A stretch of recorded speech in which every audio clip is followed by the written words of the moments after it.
Just waiting for some more people, and then I've got Naz. I've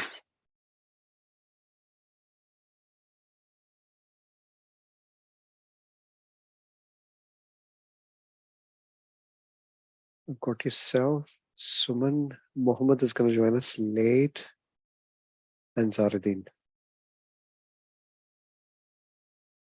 We're just going to start in 3 minutes. Anna, would you like to share your slides?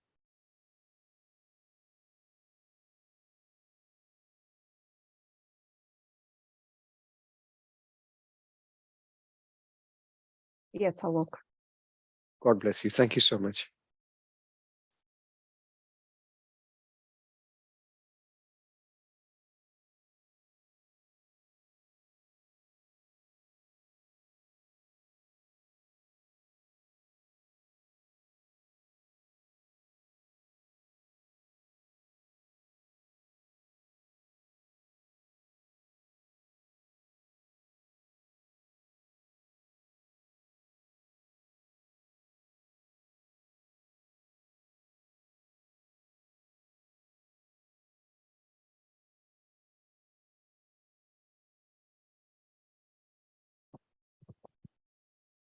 Yep, I am saying something. Can you hear me, Naz?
Suman has also joined.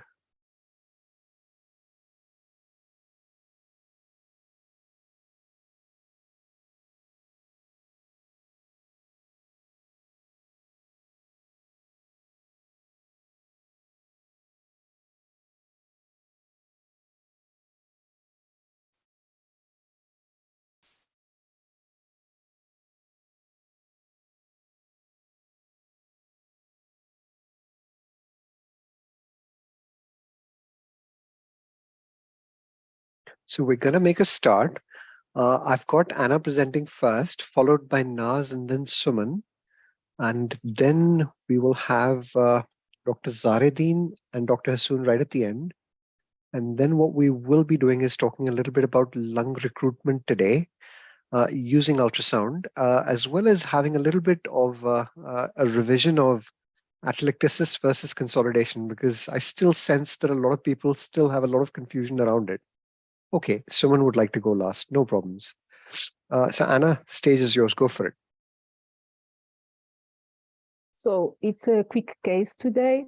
It was a late preterm, 34 weeks plus 5 days, girl, around 1,050 grams. The GBS was a null, but there was no other risk factors for infection. The rupture was intrapartum, and it was a C-section because the fetal monitorization was not reassuring. The baby was born well with a good APGAR score, a mild acidosis metabolic, but she was in room hair with mild polypnea, and because of the weeks, she went to the neonatal unit, and I did the lung ultrasound, and I think here we can see that there is the BAT sign. We have the pleural line, sharp and regular, predominantly A lines with some B lines that we can see here. And Yep. I think the lower parts of the lung are a bit worse with more B lines. So Yep. maybe a double lung point, not so well demarcated. And this is R1, and we can see also in R2 the same thing with A lines predominantly here and B lines in the lower parts, but good sliding and well aerated lung. Yep. And in R3 also the same with more compact B lines here near the liver, but with A lines and good sliding and a well appeared lung. Yep. On the left side, we have the heart, but we can see also good sliding with A lines and some B lines, well appearing lung. Yep. No consolidations. And here in L2, the double lung point is more evident with the predominant B lines here in the lower parts and the A lines here. Yep. But all the lung seems the same with A lines, AB profile. But the baby was in room air and no respiratory distress. So I think clinically we can say that this is a TTN. Yep. So I think this is more a transition lung. I would agree because completely. the baby has nothing with the respiratory distress. Room air, always in room air, and she did well the days after, and so. How old is the just, baby when we did the scan? It was a few hours, in the first hours when she went to the unit, 2 hours of life, less than 2 hours of life.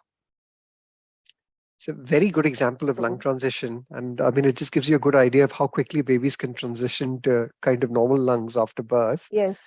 I mean, there's a kind of a school of thought which kind of used to give a label of delayed clearance of lung fluid, kind of DCLF kind of clinical picture with no respiratory distress and just transitioning lung. So I completely agree with that. I think your images are very good quality. You've got, if we just go back to your images, Anna, just.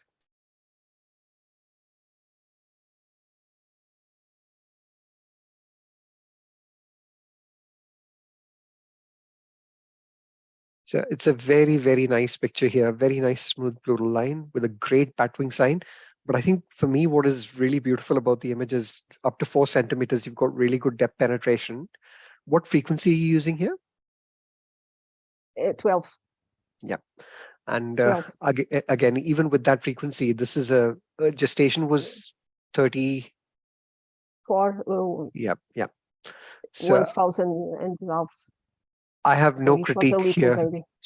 Yep. It's very, very nice. Very nice image. Let's go to your next one.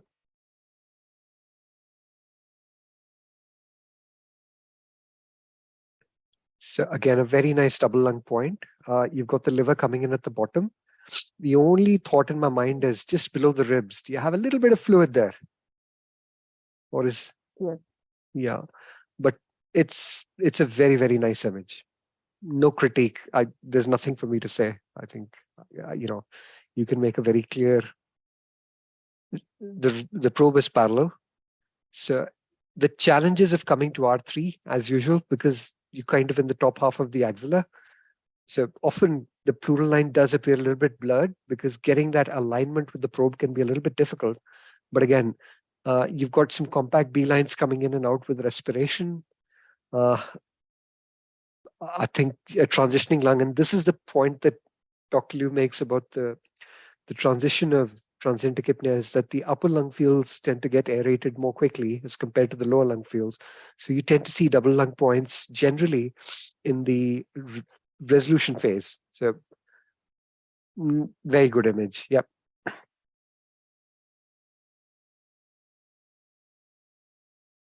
Then you've really nicely taken the heart out of the way there, coming immediately. And again, you can see a dominant A profile in the top half, but the lower half of the lung looks wet. So kind of a double lung point appearing, heart coming in the way, but very, very well made image to get the heart out of the way.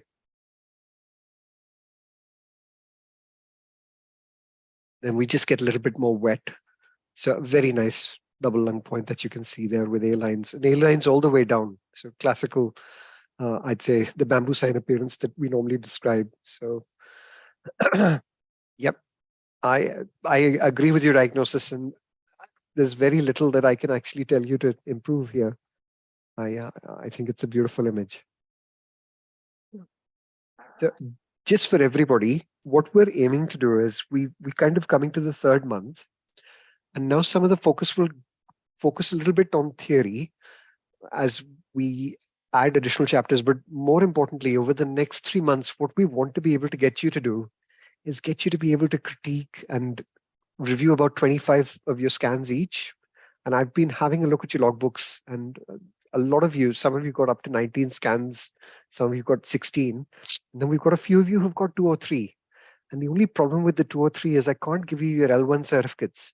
But if you can get up to 25 scans that we've peer reviewed, and from next weekend onwards, we'll be starting peer reviews using the OSAT tool. So I'd be signing them off and actually storing them in your logbooks, which is a critique of where you can improve. Now, individually, what I'd say is that what you really want to be able to focus on is image optimization now, because you've all, at least everybody who's presented, are demonstrating good amounts of anatomy, and artifact is the better word. So I think in terms of recognition and being able to present a variety of differential kind of conditions, clinical correlation, everybody's achieved that. But the step ahead is, for some of us, we've kind of achieved a really good level of image quality. And again, with some of the sessions that we're doing at the moment, you're going to see the step up in image quality. And I'm just going to show you some of the images that I've taken a few years back and try to get you to image optimize. But here, Anna, you've got some very good images. There's nothing I can suggest. For me, the fact that you've got a uniform appearance right down to 4 centimeters, and you're describing the artifact right up to that point, it's amazing. My congratulations. Do you have another case? No, just this. Okay. Naz, are you able to go?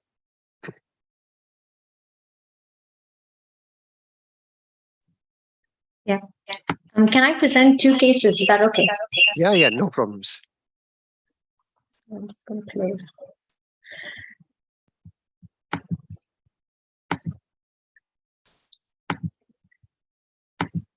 So the first one is it's an interesting case because it gave a diagnosis of something unexpected, and I thought it would be nice just to share that. So this was a term 38-weeker, 3.5 kilo baby. There's history of maternal group B streptococcal in the mom's urine, and there was SROM, spontaneous rupture of membrane, for 30 hours. So as per our septic screen, this baby qualified to have a partial septic screen as per the NICE guideline. This baby didn't require any resuscitation at birth, was otherwise really well, no respiratory stress, nothing. So as per protocol, once you make a decision, which was at birth, to get the baby on the neonatal unit and put a cannula in, start antibiotics. I'm giving a background because this is really funny and interesting, is that so while the cannula was being put, it was being put in the right hand. So our nurses, as part of the sepsis protocol, is to do a set of ops. This was at 5 o'clock in the morning. They wanted to hand over, finish everything, so decided to put it on the leg. Just Naz, I think we kind of lost your audio. I can hear you. So can other people hear me? I can hear you. Yes, I can hear Naz, we can hear you. and I can hear you. Yes. Okay, amazing. That's great. And Naz, we don't have your screen share. Am I correct? Sorry, you don't have my screen? No, so I can see you, but we can't see the slide. We can see the screen. Yeah, we can see background. I can see your screen. Your slide hasn't moved since background. Yeah, I'm at the background. I'm sorry, I'm giving a horrible spiel, but essentially this baby came for septic screen and was noticed to have a pre-ductal saturations of 95% and a post-ductal saturations of 88%. So the team tried giving oxygen, and it didn't make any difference. The baby was very well, good femoral pulses, normal heart sounds, good hemoglobin, nothing essentially. So they called me in basically to come and review this baby. So I scanned this baby at 4 hours of age using a 10 hertz linear scan probe. So this is on the L1, and as you can see, there's nice pleural margins and good pleural sliding, mainly A profile with some B lines coming through, which could essentially be considered as an A profile and normal thought. And then on L2, I seem to have lost in between, but again, very clear A profile with some B lines coming through.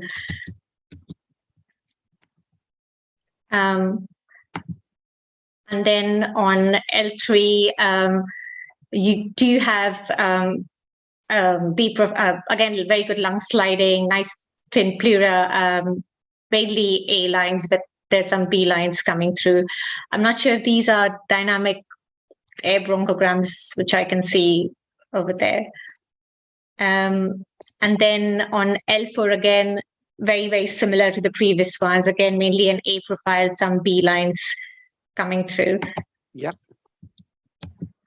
And then at the back as well on the left side, it's obviously we flipped the baby over, so it's a little bit more dense over here, but still you can see good pleurals sliding, and there are A profile essentially over there.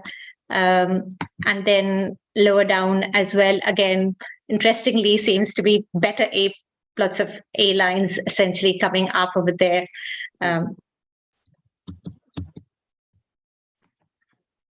the right side, so this was more trickier and more difficult over here. You do see a bit of lung sliding, but actually the heart was coming in. Yeah. Do you have a dextrocardia? Yeah. You have a dextrocardia. That's the first thing that came to mind, is whether you have a dextrocardia, because you've got a heart that's coming in R1, and that's kind of interfering with your image. So, well, that's a great pickup on the ultrasound. Yeah.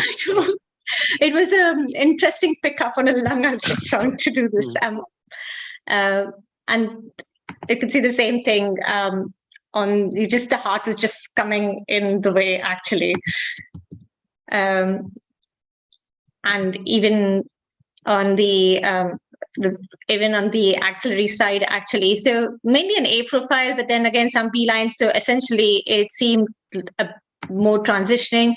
You could see the liver actually on that side with the nice duct over here. So actually, it wasn't a situs inversus on the lung ultrasound on this, but there was clearly dextrocardia over here.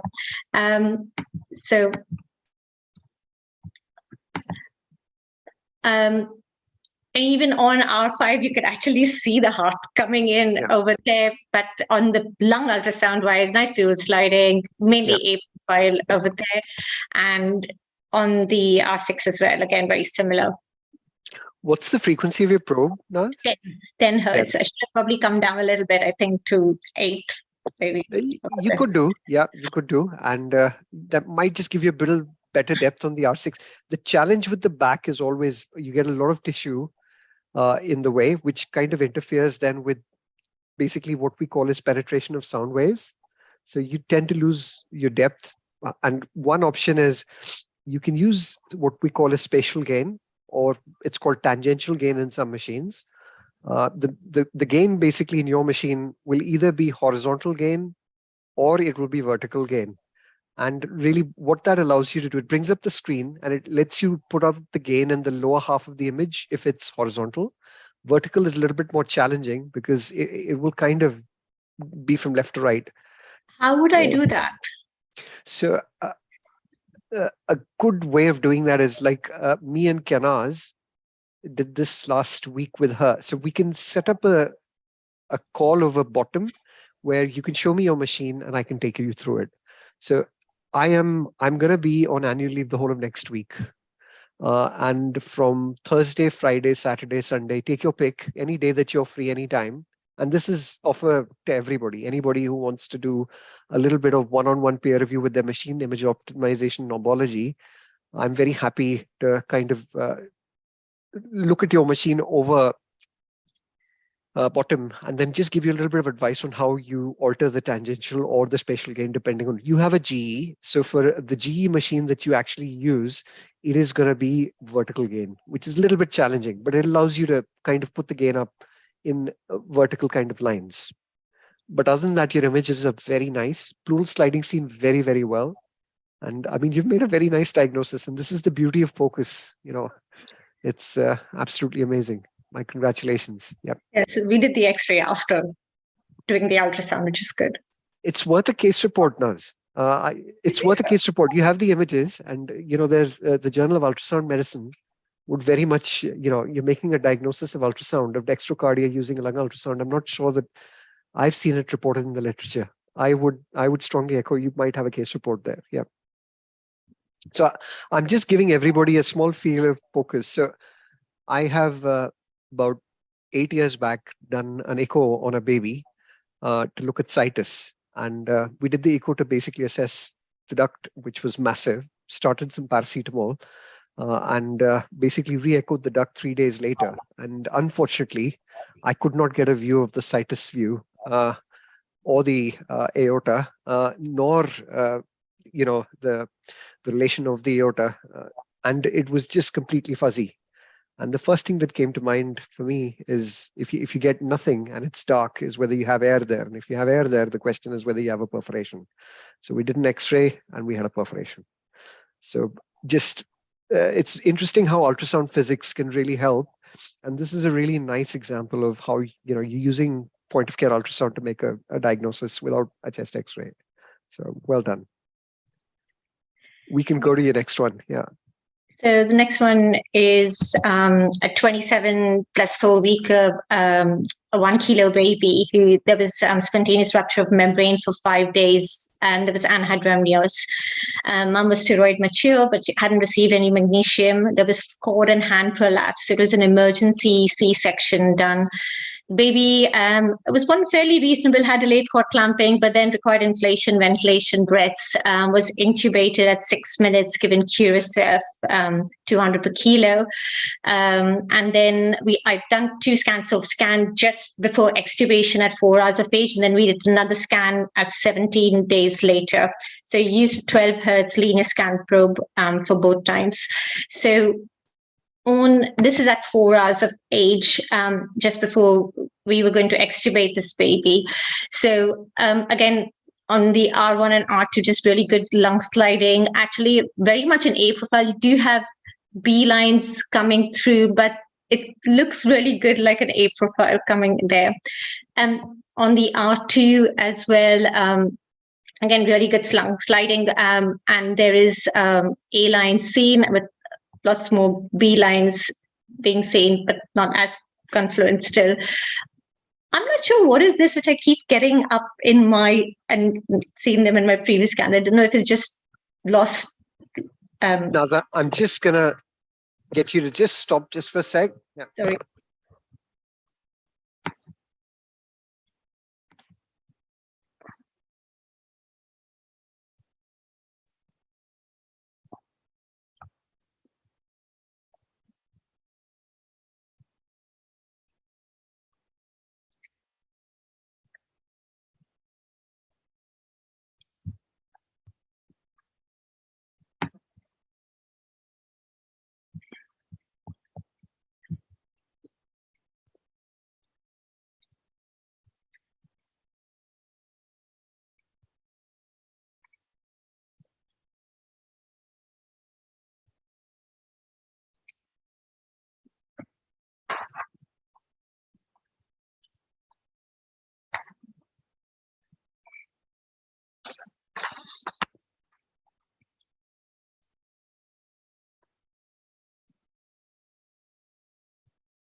Naz, yeah, yeah.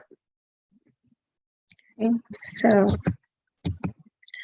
and then in R3, the pleural looks a little bit more thickened, and so these were subpleural consolidation sitting then possibly shred sign there.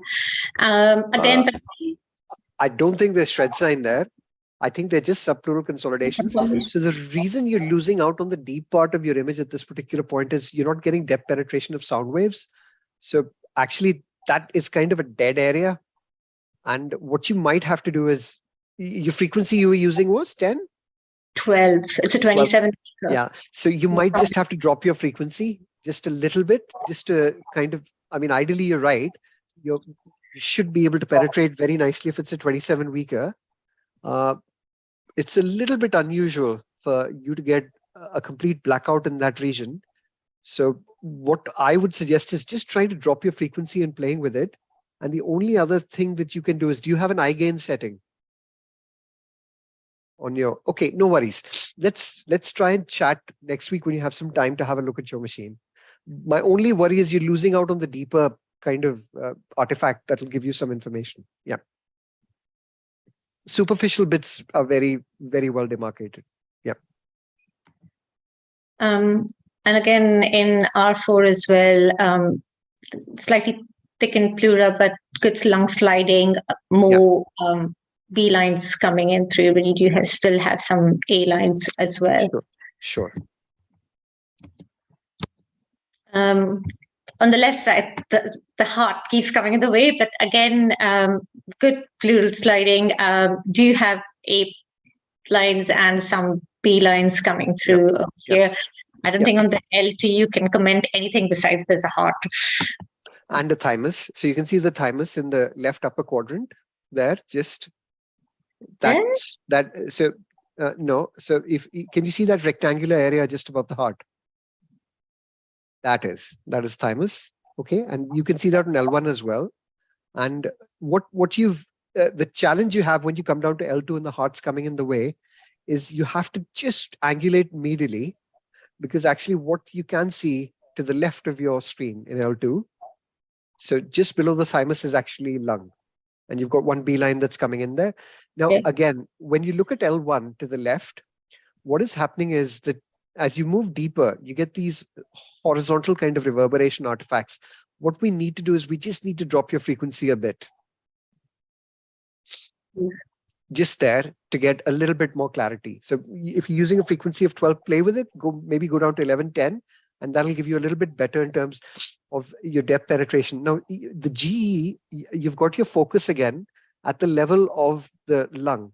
Now, if your focus is at the level of the lung, it's not going to give you as clear images deeper down. So if you just want to move your focus down, maybe whilst you're looking at the deeper images to give you better delineation, and you might have to save 2 images, but those are just the few tips that I can give you to kind of image optimize. But I would agree, a dominant A profile in L1, the occasional B line that's moving through, I think the heart coming in the way, you've done very.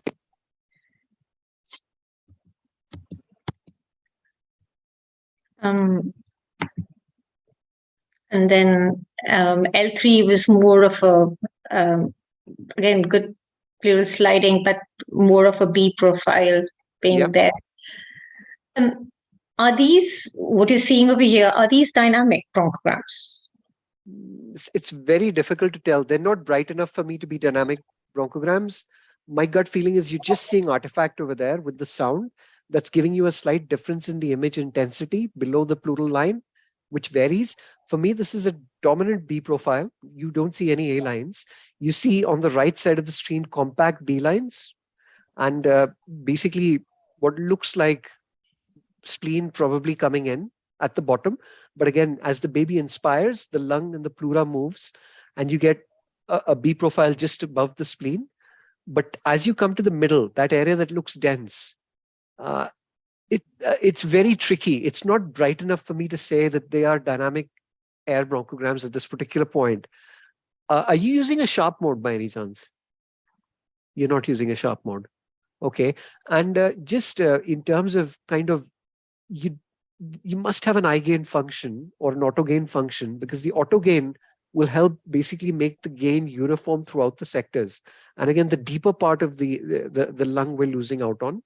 So those are things that we can definitely work on. But yeah, dominant B profile, slightly unusual considering. So how old is the baby? Baby's 4 hours old. Okay. So you have transition more on the right side anteriorly. Left side looks wet in the L3. Yep. I don't have the back. Is the nurses are not very keen on me flipping the baby over. No, that's understandable. Yeah. So this was the X-ray done. So actually, the aim was to extubate this baby as soon as the baby came to the unit. The baby looked clinically stable, but I wanted to put a long line in, so we waited actually for 4 hours basically till we stabilize the baby, and then put the long line in, and then extubated the baby. So even on the X-ray, just shows RDS. Yep. And then at 30 weeks, so 3 weeks later, approximately, baby was fully fed on donor milk and breast milk fortifier and on Vapotherm of 4 liters per minute. So had tolerated extubation to high flow and then to CPAP and then Vapotherm. And I was weaning off the Vapotherm. So this is the L1, which seems mainly a B profile. Yep. The heart coming the way, but mainly a B profile. Over here on L2, I think it's just a very bad image, but there is pleural sliding and there's some A lines and some B lines coming through. Yep. And then on L3 as well, again, good pleural sliding, but again, mainly a B profile of them coming through. Yep. And similarly on the L4 as well. How old is the baby? 17 days old, so 30 weeks now. Yep. L5, again, good pleural sliding, but lots of B lines coming through. Yep. Interestingly, L6 had more A lines there, with very few B lines coming down that way. Yep. On the right side, again, mainly B profile, just lots of coalescent B lines coming down. And then on R2 as well, very, very similar.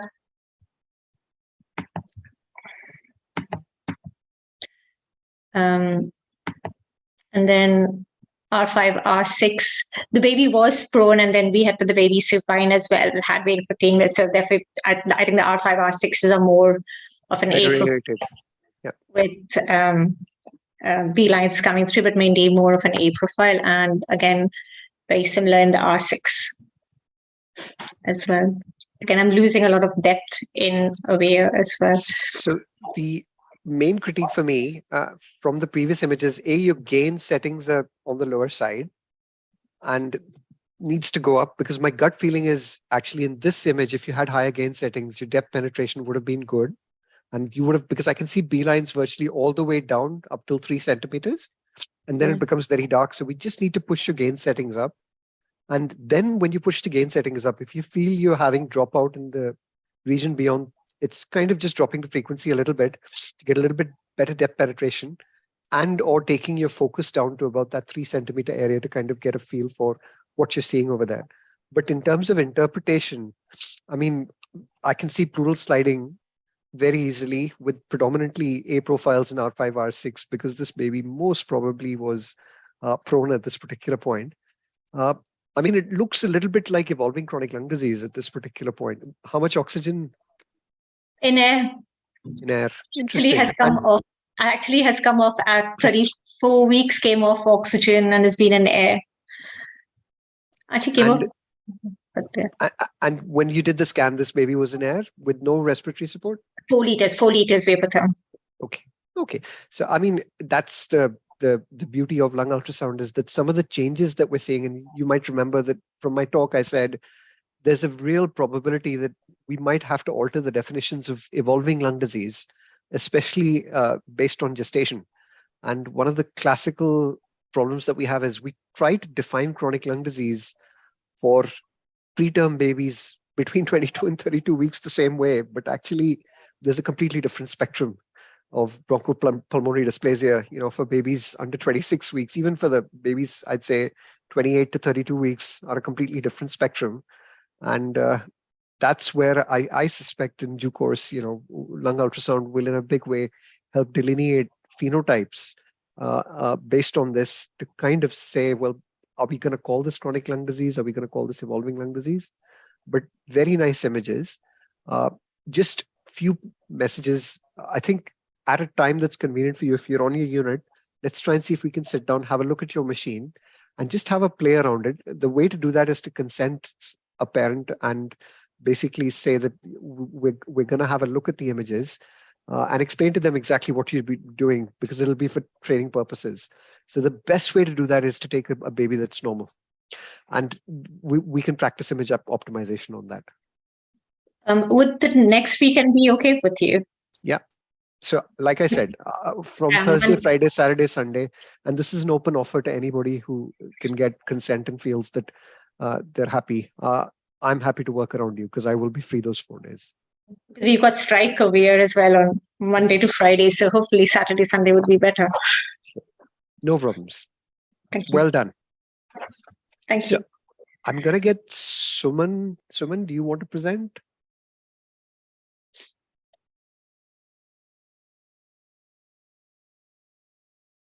Hello. Hi, Suman. Would you like to share your screen? Yeah, just a second.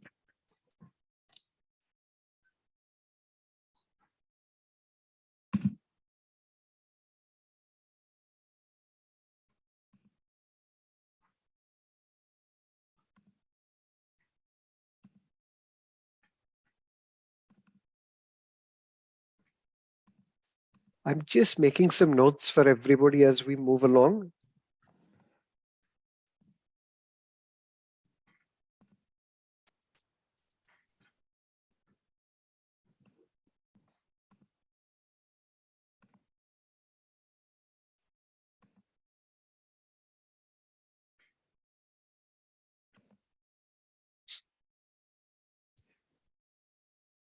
Very nice. We can see your screen. Is it visible? Yes, it's visible. Thank you, Suman. And can you hear me? I can hear you as well. Yes. Okay.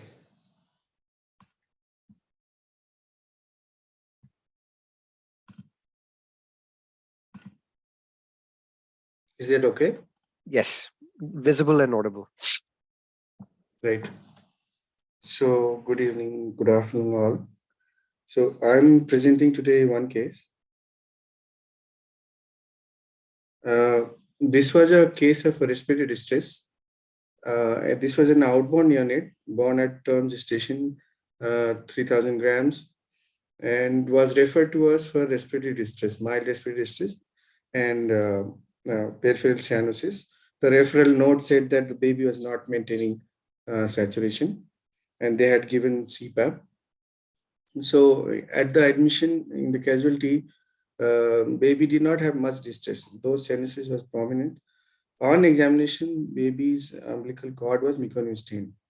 The history was not conclusive or supportive, neither a referral note. So the baby was admitted, and baby remained okay for another 10 hours or so. After that, baby developed respiratory distress and FIO2 requirement went up.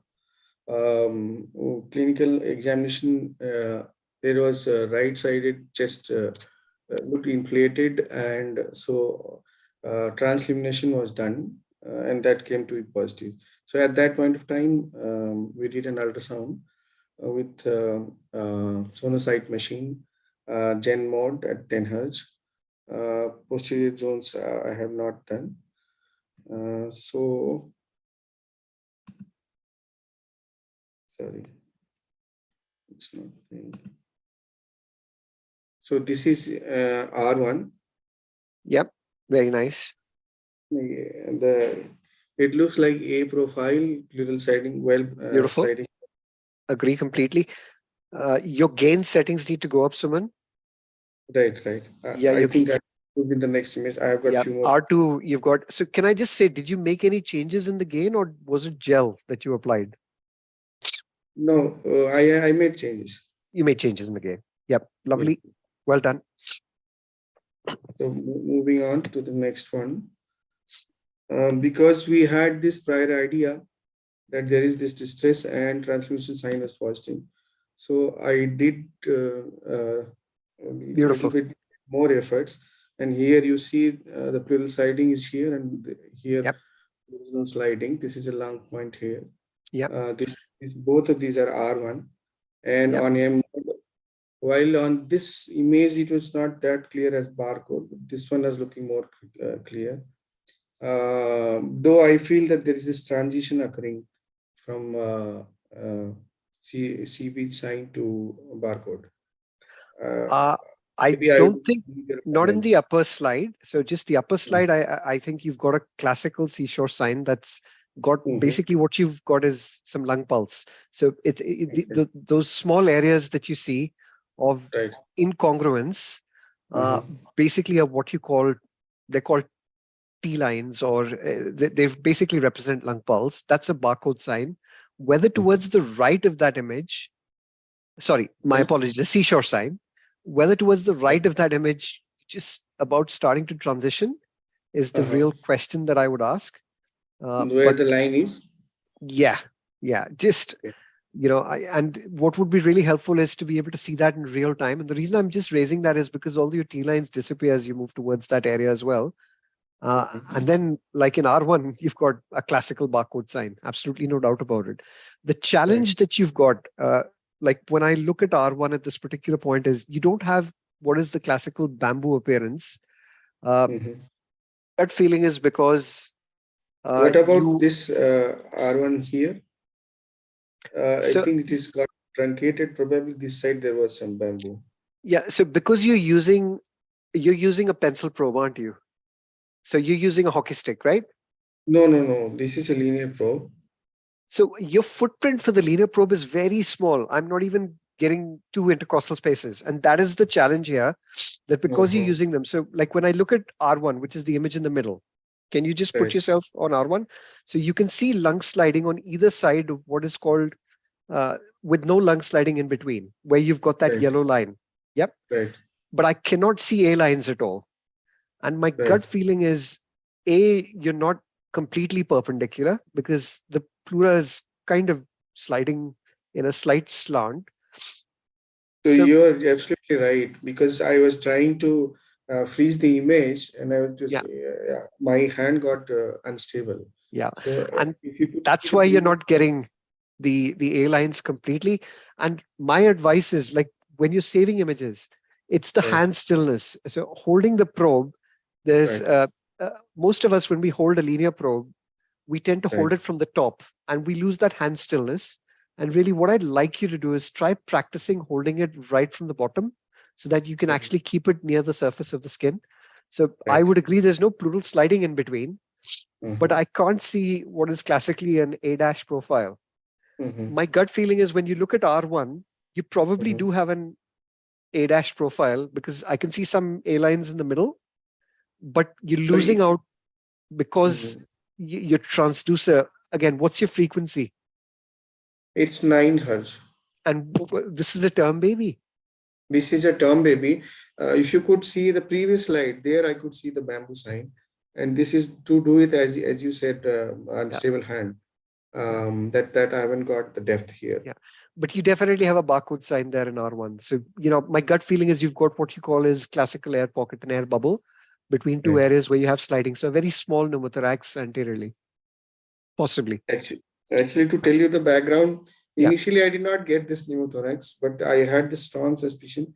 So I did it again, and finally I could find that. So the previous image that I showed you in the previous slide, that was the first image. This Sure. one I got.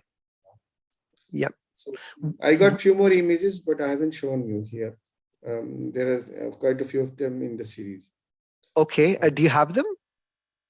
I have, but I haven't shown it here. Yeah, because here, like, this is very nice. This is so R2 again. Okay, so did you want to But here describe you it? can see the bamboo sign. Yep. And here again, that lung point sliding is very clearly visible over here, and then it is not sliding that well here. Yeah. And this was the corresponding M mode. Yep. And I would give that to the left of that, you've got, I mean, you've got a barcode sign there, no doubt about it. Right. Your gain settings can go up, definitely. Right. So when you look at R2, you've got your bat sign. You've got basically the right-sided pleura moving with B lines. Then you've got this area in the center, which is not moving with a dominant A profile. So you've actually captured it here, but you also have truck sign. So yeah, very nice. Yep. Very so good. Maybe Sir. R1 I could have improved, but R2 looks nice. Yeah. So these left lung profiles are not, they are all normal, A profile, just for the details. So this was our case. These are the X-rays. This was the X-ray we got at that time point. And you could see this pneumothorax over here. It's a massive pneumothorax. Yes. So was there a significant time between when you did the ultrasound and the X-ray? No, incidentally, I was there when this thing occurred, and so X-ray and ultrasound occurred almost the same time. Maybe a gap of an hour or so. Yeah, an hour will make a big difference because it doesn't look as if you have such a large pneumothorax on your ultrasound. Okay, yeah, it didn't look so. So that is why I was curious to go back again and see. Yeah. And so this is what I found. And when we inserted the ICT, this is the next X-ray after insertion of ICT. Yep. This one. And the pneumothorax was drained. Excellent. So it was a little bit surprising for me that I could not pick it up, though this was this massive one. No, my gut feeling is that when you did it, you might have had a smaller pocket of air. Now, in an hour, you can have, especially, was this baby ventilated or on positive pressure? No, when pneumothorax occurred, baby was on CPAP. Later on, baby had to be intubated. Yeah. But baby, we had already got the transfusion sign positive at that point of time. Sure. Clinical suspicion was already pneumothorax. Yet ultrasound-wise, I was not able to pick up. But later on, when I repeated, I could see them. And to tell you frankly, it was just after inserting the ICT, the drainage. That's unusual. I mean, such a large pneumothorax, you should be able to pick up. Yeah, but keep practicing. I think that's, the dictum is keep practicing. Right. You've definitely got some signs. If there's and again, we'll be talking about lung recruitment today. And a very important aspect of lung ultrasound in situations like this is a lung ultrasound done at one particular point of time is like a chest X-ray. It's telling you what the artifact with image generation is at this point of time. In terms of what can happen in a time period, I'm giving you a very simple example to say that I've done a lung ultrasound in a baby who has respiratory distress on CPAP, which basically looks like transient tachypnea. But you repeat the exact same lung ultrasound half an hour later because the baby has more respiratory distress and the baby has now developed a pneumothorax. So it's very dynamic, and really you can have changes very, very quickly. If you're on positive pressure and you have a pneumothorax, it's something that can evolve very, very quickly. Sometimes it takes a little bit more time. So sometimes you have to do serial scans But say for lung Right. recruitment that I'll describe today, you have to keep your probe there to actually see how things are changing. So, but well Okay. done. I'm glad. And Great. thank you for demonstrating that. Thank you. We've got Dr. Zaruddin. Would you like to share your slides, sir? Yes, I would love to. Thank you. I'm very grateful.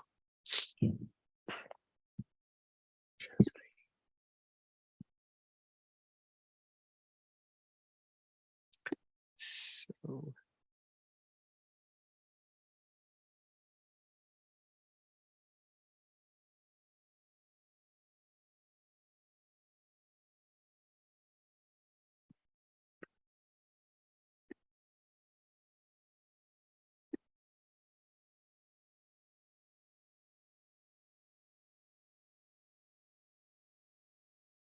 Can you see Yep. my screen? absolutely. Thank you. So I have one case to present, and it's a short one. And there is one learning point that I will share with you at the end of the presentation. So this is a preterm baby born at 33 weeks and 4 days gestation with a birth weight of 2.5 kilos. There was a history of premature prolonged rupture membrane for 2 days. Baby had typical signs of RDS. So we received high flow nasal cannula initially, and then he went on to develop worse signs of RDS, where he earned himself to be intubated, ventilated, and surfactant on day 1. Then baby was only ventilated for 1 day. Eventually, he went back on high flow nasal cannula, and he remained on that for 4 weeks. He was very slow to improve, with tachypnea persisting in most of the times, and it was really getting better in a very slow pace. Eventually, he was off the high flow nasal cannula, and obviously the plan was put in to discharge him from the hospital. He was even rooming in with the mother for 1 night. But then the mother, as well as the staff, they were concerned about the ongoing tachypnea, which appears to be getting worse. That was at the age of 6 weeks, when he was about to go home. He had a chest X-ray done because of that, as part of the check for this tachypnea. And our radiologist, he reported the chest X-ray as consolidation on the right side of the lung. He had a normal CRP, and obviously it was a dilemma, as he was about to go home, and now he ended up with a abnormal chest X-ray report and this ongoing tachypnea, which in fact, this tachypnea has never gone away since maybe birth, but it was just getting worse as he was getting ready to go home. At that point, I did the lung ultrasound scan, and that is really my point. I'm just, and I'm sorry that I'm reversing the order of putting the chest X-ray first, because the scenario actually it's a bit different, where I'm using the lung ultrasound scan to make a decision, to make a clinical decision, to be honest, and trying to even challenge the report of the chest X-ray, which is made by the radiologist. I'm not sure if I'm allowed to do this, but I was just trying to. So this is R1, which is showing nice pleural sliding with some comet tails and a profile. And I was honestly, especially on the right side, I was hoping that I would put the probe and I would see very typical signs of consolidation or a shred sign where I will be relieved. But the this is R3. I think I missed R3 too. It's all right. But R3, again, pretty much similar findings on R1 and R2. I'm just going to move on to the next.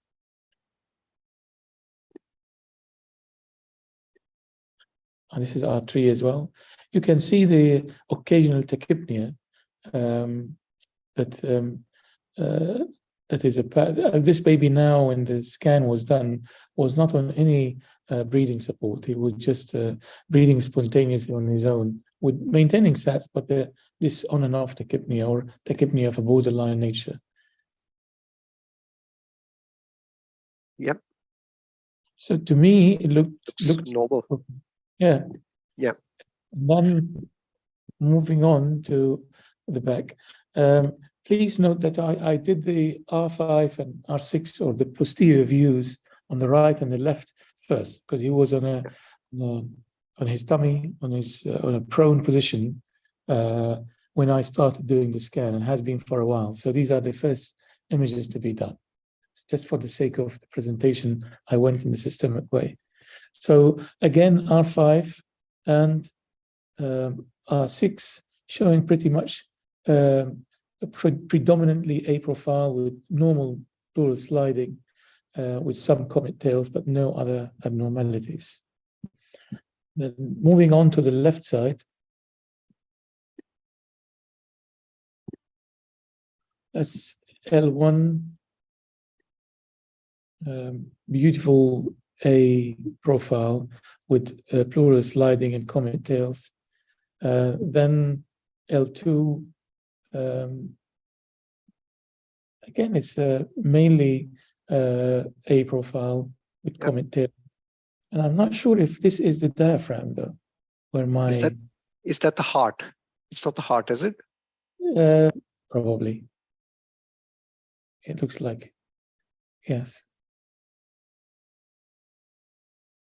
It would kind of be where the heart would come in. It could be the diaphragm as well with the spleen. It could be, because you're in the lower zone, but I would agree that L1 and L2 look normal. Yep. We'll go through all your images, and then we'll just talk a little bit about maybe image optimization, but let's go through everything. Yeah. Yes. Yeah. So L3, again, pleural sliding with a very, very occasional, perhaps with expiration, maybe there is some B profile intermixing with the A profile, but it's predominantly A profile in my view. Agree. And that's L4 as well, pleural sliding and A profile. And finally, the posterior images, and that is the L5. Beautiful. Very nice. Sliding and A profile, and then L6. Again, it's mainly A profile, perhaps a bit of a B profile every now and then with the breaths, but that's only very brief on maybe exhalation. Yeah. So I was. These are the images, and thank you very much.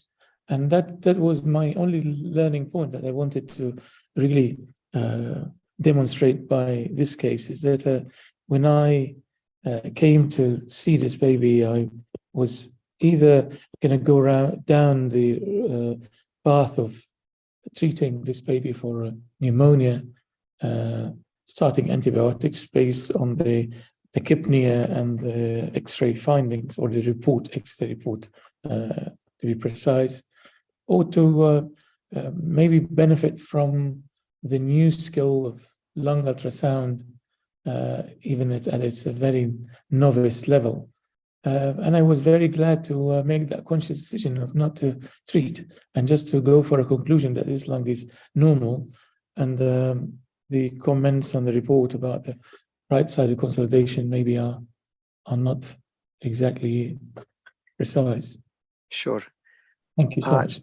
I would agree, and I think you've clearly demonstrated what looks like a completely normal lung to me. We'll just go to your right-sided images. Here we are. On this left.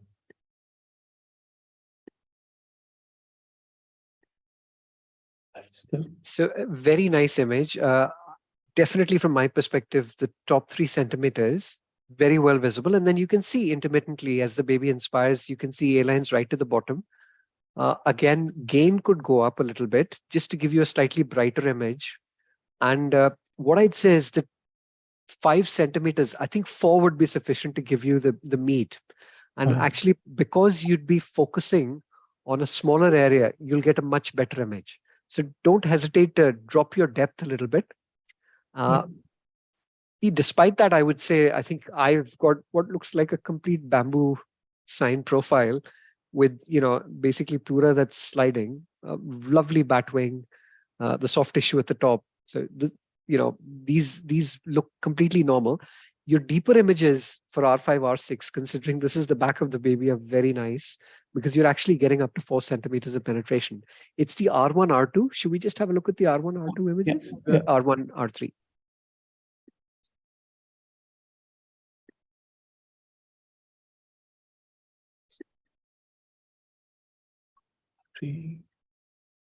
Just go back again.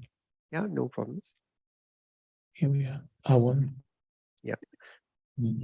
So, yeah. So again, we're just losing slight of the depth for the deeper part. And my gut feeling is you could actually come down to 4 and put your gain up, and your gain going up will basically give you the depth much better. So you're using a Sonosite. Do you have an eye gain function?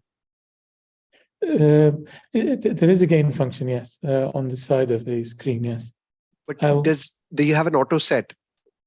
You can still play with the gain, but it's a preset setting. You choose. So what you can do with the preset setting, and again, very happy to have a call, is sometimes preset settings don't allow you to change. So in the G, what we normally do is if I want to change a preset setting, I will just press on the probe setting. And actually what it then lets me do is change the frequency, depth, and gain. So it's worth having a play with that. And or the other option is to get one of your techs to come in to kind of let you have a setting maybe with a slightly lower frequency that lets you get a little bit better depth.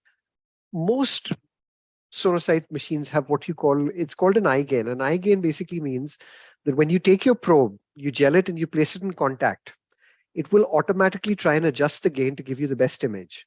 And then what you can do is with the contact on, if you press eye gain, it will automatically adjust your gain to give you a uniform image. So if it's not there, then I would agree that you'll need to use what is either the spatial gain or horizontal gain, which basically means that what you'd be trying to do is increase the gain in the lower half of your image. The upper half of the image looks perfect. And actually, I'd be honest to say, I can see 1, 2, 3, nearly 4 centimeters. I can see A-lines all the way to the bottom. So R1 is beautiful. R2, we are losing out on a little bit in terms of the depth, but I would still say it looks like normal lung. So, I completely agree with you. And just this is kind of an X-ray that's not been done a while back. This is contemporaneous X-ray and lung ultrasound, pretty much. They've been done at a similar time. Yes, they are. The ultrasound, the chest X-ray was done the day before, and then the report came across. Sure. I mean, that looks normal. And again, I think you've highlighted a very powerful kind of way of being able to analyze the lung. And we use the chest X-ray while we're learning to kind of come back to that being our gold standard. But I mean, in terms of sensitivity and specificity, say for the diagnosis of mnemonic consolidation and atelectasis, as I will talk about today, you'll find that the ultrasound can give you a lot more information. So thank you so much for sharing this case. Thank you so much. Thank you. Dr. Hassoun, would you like to share? Okay, yes, thank you very much.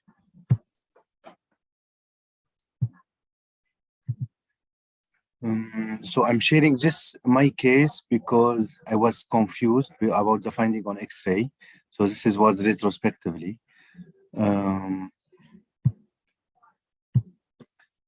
This is 33 weeks, very low birth weight, IUGR, emergency C-section. This baby got respiratory distress, put it on CPAP. And at 24 hours was on CPAP, clinically was very good on CPAP, well saturated, FiO 2.21 even so, and no respiratory distress anymore. At 24 hours, we noticed this increased work of breathing. FiO2 goes up to 0.3. So we did at that time lung ultrasound and chest X-ray at the same time were done. This is the finding of ultrasound. I will go by R1. There is some B line, some comet line, good pleural sliding, and mainly a profile. I didn't see anything. So, and also I noticed some baby we cannot get R1, R2, or L1, L2 very nice because of the heart.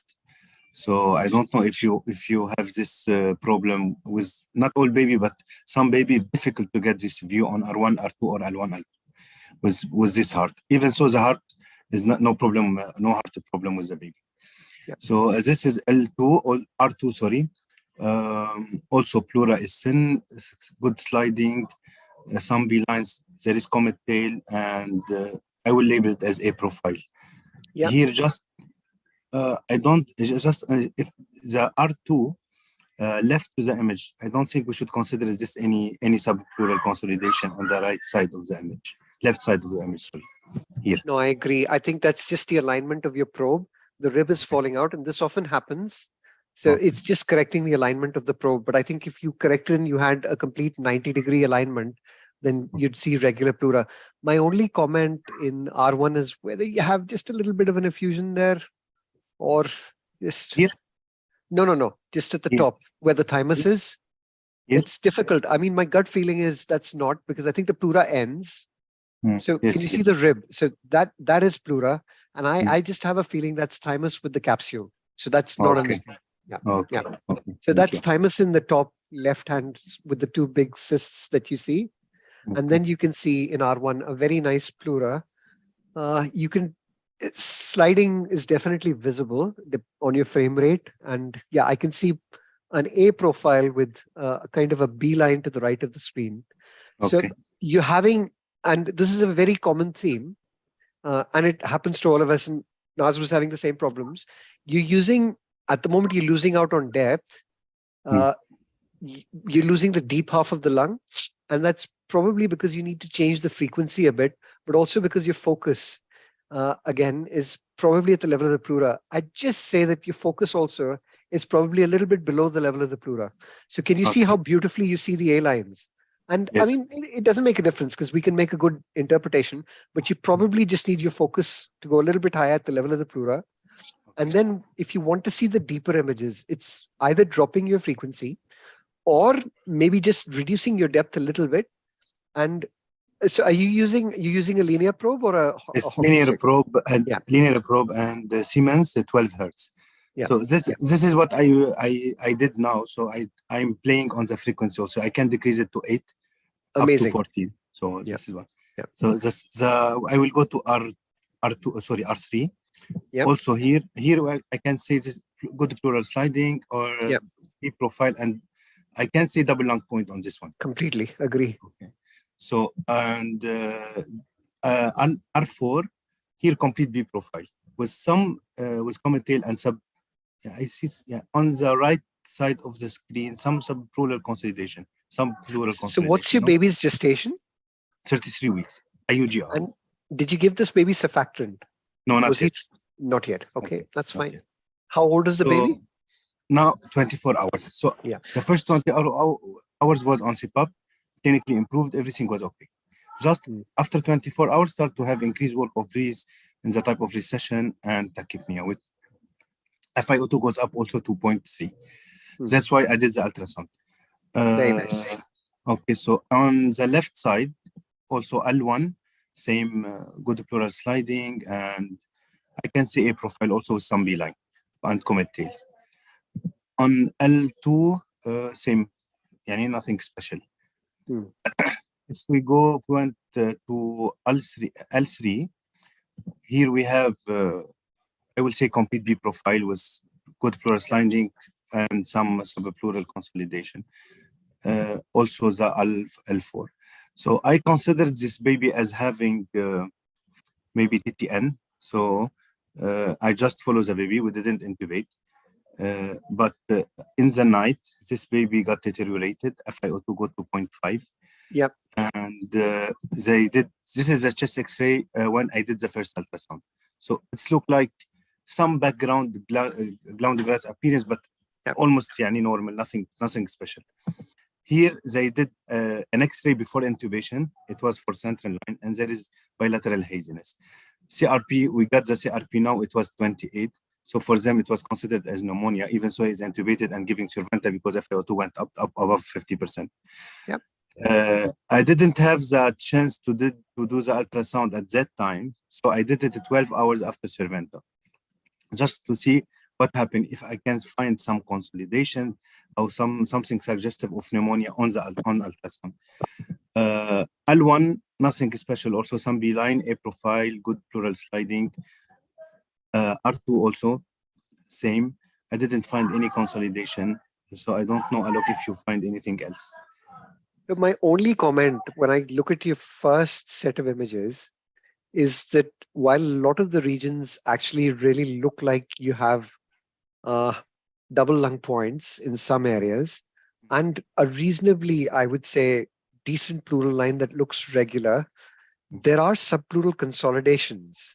Yeah. And, the real question that I'm asking is, once you kind of say there's subpleural consolidations, you tend to edge towards the diagnosis of RDS. But as Nadia has told us, there's some babies who can kind of be in between. Now, was this kind of did the mother have antenatal steroids mode of delivery? What was the mode of delivery? It was C-section, but she got steroid, I think, at 28 or 29 weeks. And was she in established labor? Yeah. Okay. Because my gut feeling is you probably have a little bit of an overlap of both conditions. And what I'd say is that the best way to evaluate these babies is serially. So really what you need is an ultrasound soon after birth.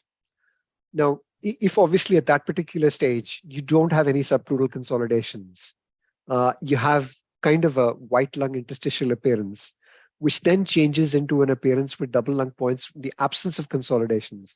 That would go more in favor of TTN. But once you have subpleural consolidations, really what that is pointing towards is an element of hyaline membrane disease or RDS. And it may well be that you have an element of surfactant deficiency, which is giving you that clinical picture. But we also know the CRP is elevated, and infection and a combination of that can then sometimes make the lungs deteriorate a little bit worse. I can't see anything that would suggest to me mnemonic consolidation. If we just go back to your previous image.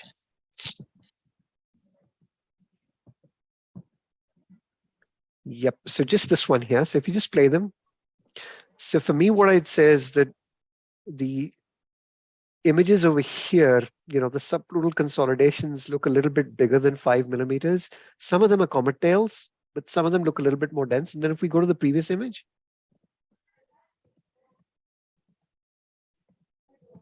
Here, I can't see any subpleural consolidations. I can only see comet tails.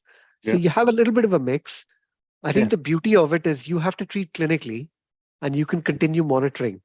So, I mean, for me, it's a tricky one. I would probably hinge my bet on this, there being an element of surfactant deficiency here, because you do have subpleural consolidations. So I was so confused because I was so reassured when I did the ultrasound. So baby was looking fine. My ultrasound, showing some B profile, but looked like TTN. So I was so happy, and I told them not to intubate. Gut feeling is that even if you thought of RDS and you did a lung ultrasound score on it, you would not have met the profile for surfactant at that stage. No. So I don't think it would have altered your management, and that's the beauty of it.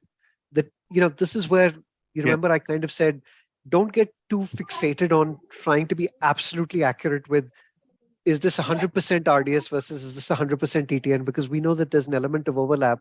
And that's why following the clinical course of the baby with serial ultrasounds really helps.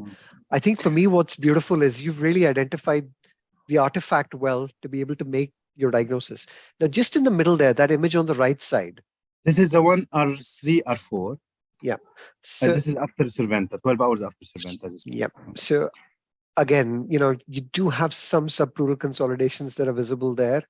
Yeah. And in particular, can you point it out? Image on the right. This is the one. The right here. Yeah.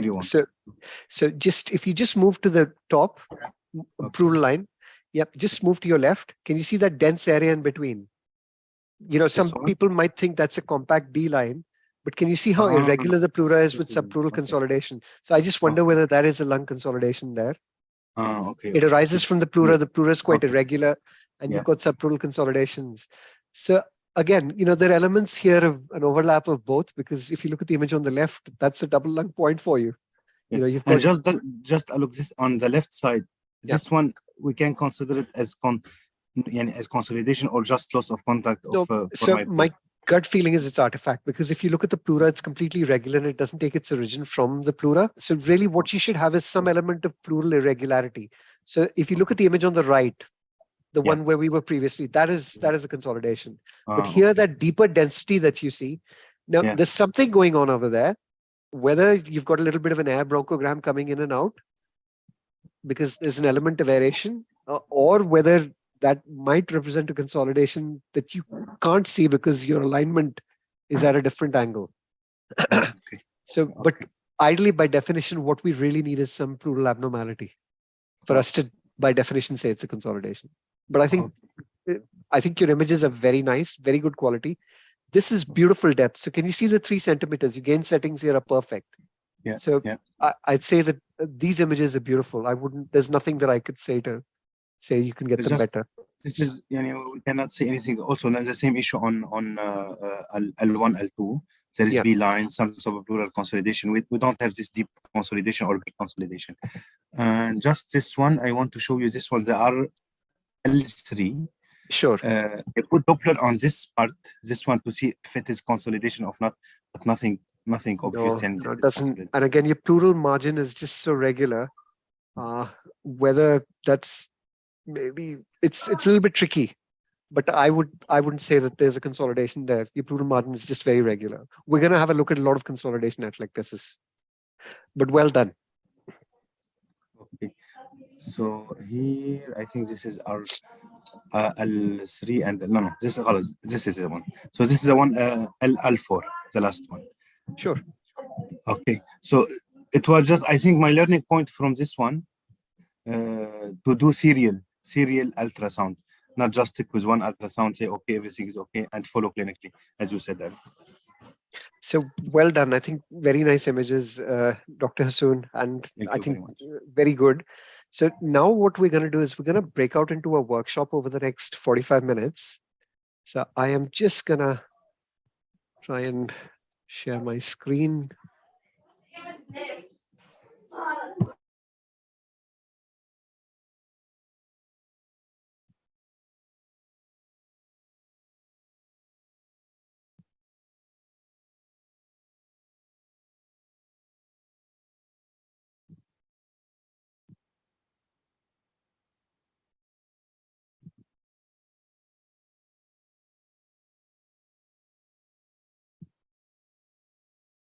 Just opening my PowerPoint as we speak.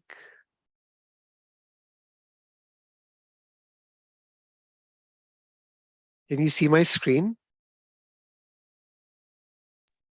Yes, I can see it. And you can see it full screen? Yes. Okay, excellent. So what we're going to do is we're going to have a little bit of practice, and then we're going to talk a little bit about lung recruitment in neonates. And I think what I'd like to do is I'd like to highlight how it's done in the literature, also highlight to you that it's not something that I like doing. And it's something that I'm very, very cautious about. I think what I'd say is that the practice has got to be done very, very carefully and with constant supervision. But I'm just going to take you back to the approach of where we kind of use lung ultrasound in acute situations. And in our last talk, what we kind of discussed was the importance of the approach to a baby who might be acutely desaturating. And when you're on the ventilator and you're desaturating on the ventilator, there's clearly a lot of conditions that can lead to acute desaturation. But a clinical assessment of the background, getting an evaluation of making sure that if you ventilated, you've gone through the dope maneuver. And then kind of what we're thinking of is the investigations at hand. A few other things like kind of the clinical assessment, looking for heart murmurs, looking to see whether there's more respiratory than cardiac, but pre and post ductal saturation. So kind of simple things that we must always do before we actually think about getting an investigation done, and having that approach and structure is quite crucial. Now, Important aspect of kind of this approach is making sure that when you're having the approach, you're doing it in a structured way. And I've talked about what we call as the pit stop. So if you have a baby who's acutely desaturating, really what you've got to be thinking of is the investigation that you're doing, but also thinking on your toes about clinically what interventions you want to make do with, but more importantly, how you're going to organize your team to get those interventions on board. And a clear example is that you might be suspecting a pneumothorax on translamination using a lung ultrasound to confirm. But I think in the background, really what you should be doing is getting your team to prepare for potentially a needle aspiration if that's clinically indicated, or a chest drain, just in case you might need to put that in. And that kind of background work should be happening in parallel rather than kind of waiting for the lung ultrasound or chest x-ray and then deciding to start getting equipment ready.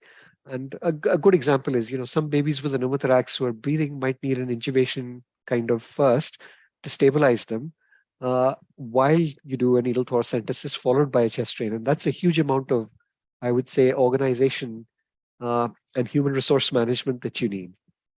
But more importantly, what I'd say is based on your clinical diagnosis, think of your point of interest. Where and how are you going to do this lung ultrasound? Where are you going to start? And I think if you're thinking of a pneumothorax, you want to go to the site and side that you suspect clinically the pneumothorax will be. And you're really talking about the anterior and lateral zones. Always be aware that if you don't have a pneumothorax, and in particular for older babies, we know that pneumonia can be a problem. And in particular, just the anterior and posterior zones in a baby who's been nurse supine, who's intubated and ventilated, and is developing a ventilator-acquired pneumonia, could actually be in the posterior zones. So if you're not going to do a comprehensive scan, there's a real risk that you might miss areas that then might alter your management. And I definitely say that for respiratory distress and congenital pneumonias, where you might have localization, or alternatively, I'd say episodes where a baby might have aspirated milk. We know that the right main bronchus is a little bit more vertical. So again, it's really important that you're doing a comprehensive scan, and a scan that's clinically indicated when you're thinking of pneumonia as a possibility. Again, if you're thinking of BPD and atelectasis, well, what is the position of your baby? Is this a baby who's been nurse prone, supine? Really, where are you likely to get atelectasis? And this is really crucial. For babies who we intubate and ventilate for long periods of time, who develop chronic lung disease, a lot of babies who have umbilical lines are never nursed prone. And it's a classical bugbear of mine. Sorry, guys, I'm just going to interrupt this session just for a sec to take this call.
Sorry, folks, am I visible and audible? Yes. Excellent. Okay, my apologies. So just again, covering the basics. Now, one of the things that's really important, like I said to you, is that for babies who are intubated and ventilated who start desaturating, we talked about some of the conditions and we did some cases last time that kind of covered pneumothorax, a little bit of kind of lung edema and pneumonia. But really what is very important is that there might be areas or causes that include reversible atelectasis. And a very important example, and this is very crucial if you're thinking of areas that you might want to recruit by improving ventilation, is where your ET tube is. I cannot emphasize this enough.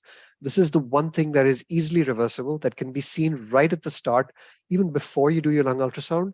And for a baby between 1 and 3 kilos, the kind of formula of weight plus 6 works really nicely. But just having a look to see where your tube is before you do the lung ultrasound, and in particular, if you have an evidence of what I'd say is a right upper lobe consolidation, atelectasis, and you can have both because atelectasis and consolidation often present together, then putting the tube back can be the simplest thing that actually results in improvement because of reversible atelectasis collapse consolidation. Also remember, very crucially, and I'm taking you through this, it's a very important point, that sometimes what happens is you start doing your lung ultrasound on the left side. Now, if your tube is down the right main bronchus, it will give you a right-sided collapse consolidation. But just remember that it also occludes the left bronchus, and sometimes you get a complete collapse of the left lung.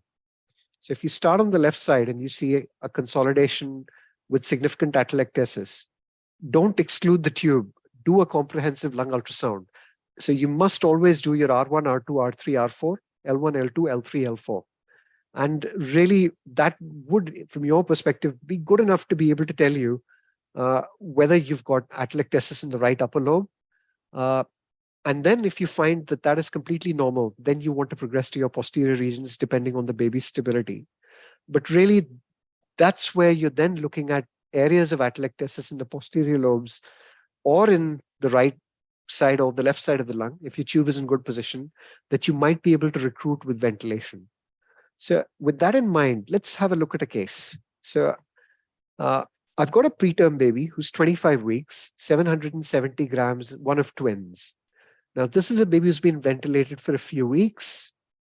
Let's say this is baby X. The baby delivered in a background of pre-prom since 15 weeks of gestation. So, kind of a situation where there was a real worry that the baby actually might have significant lung hypoplasia, possibly chorioamnionitis causing pneumonic kind of clinical presentation. But actually the baby came out in decent nick.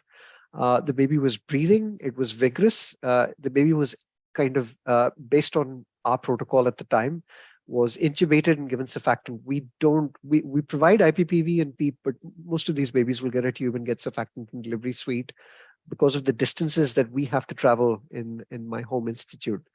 And that basically means from our perspective that if the baby is completely stable and is kind of in air, we start with conventional ventilation, volume guarantee, and those are babies who we then look to extubate early.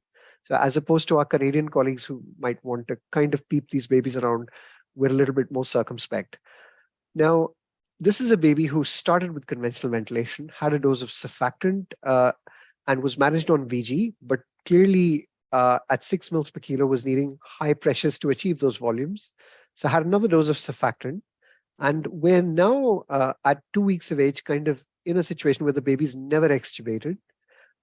We have evolving kind of chronic lung disease with the baby kind of not quite 30 days, but having a clinical picture on X-ray of what is bilateral kind of consolidation. And these are the settings for VG at 6 mils per kilo. So after that initial improvement with surfactant honeymooning, the baby kind of went on to need reasonable amount of pressures. So it was never extubatable on a little bit of sedation. But at about 15 days of age, for 6 mils per kilo, we're needing pressures of about 30 now, with a PEEP of 6.5. And I've been called and I've been told that the baby has 100% oxygen and we have saturations of 80%. This is a gas that's just been done with a pH of 7.2 and a CO2 of 64. So we've done the due needful of doing dope, going through the basics, examining the child, kind of considering things clinically. The baby is already on antibiotics. because of having had some temperature instability earlier the day before. And the CRP actually was just 6. So let's have a look at lung ultrasounds. Anybody want to volunteer? Anybody want to have a go? Yes. Me, if you want. Is that Dr. Hassoun? Dr. Yes. Hassoun, would you like a partner in crime? Anybody want to help Dr. Hassoun? I can help you. Okay, Dr. Zaruddin. Okay, that's great. So we've talked about the kind of settings. Now, this is R1 for you. So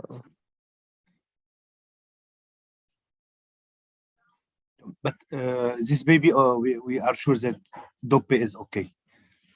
sorry, the dope is perfect. So no Perfect. pneumothorax. The tube basically is at the right level at the lips. We have had a good color change on a pericap. We've got loops coming in and out. The equipment's definitely working, good chest wall movement. And from our perspective, we've kind of, the nurses are quite confident, no secretions.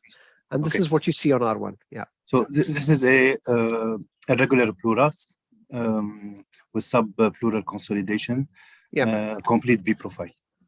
Okay, agree. So kind of, I'd say you're right, a white lung kind of an appearance, maybe compact B lines merging together to give you that. The pleura is very irregular. Is there any shred sign? Yes. Okay, anybody else think? What do you think, Dr. Zaruddin? Shred sign? I can't see the shred sign as a convincing one, to be honest, but the consolidation just beneath the pleura is very evident. Maybe to confirm, to do a Doppler. Yep, beautiful. So we will have a look at that.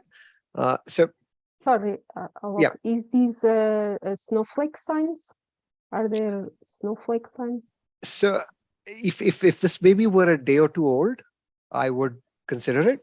But we're kind of over 2 weeks old, so we don't really use it in that context. Okay. But I mean, if you were to say evolving lung disease in a baby, say for example, where the pleura is irregular, there's definite. So if I just go in order, I've basically got the batwing sign with the ribs. I then have pleura in between that's very irregular. It doesn't have a regular margin, with a lot of subpleural consolidation that you can see. It's very dense towards this part of the screen. So I'm just going to show you with the laser pointer here. Can you see that? Yes. So whether you have a slightly deeper consolidation there, but I would agree with Dr. Hassoun that he's absolutely right. This is a B profile with pleural sliding and, really a very irregular pleura with subpleural consolidations and maybe a slightly deeper consolidation in R1. So, I mean, just forming a mental model at the moment. We're just showing you R1 again, and then I'm showing you R2. So have a look at R2.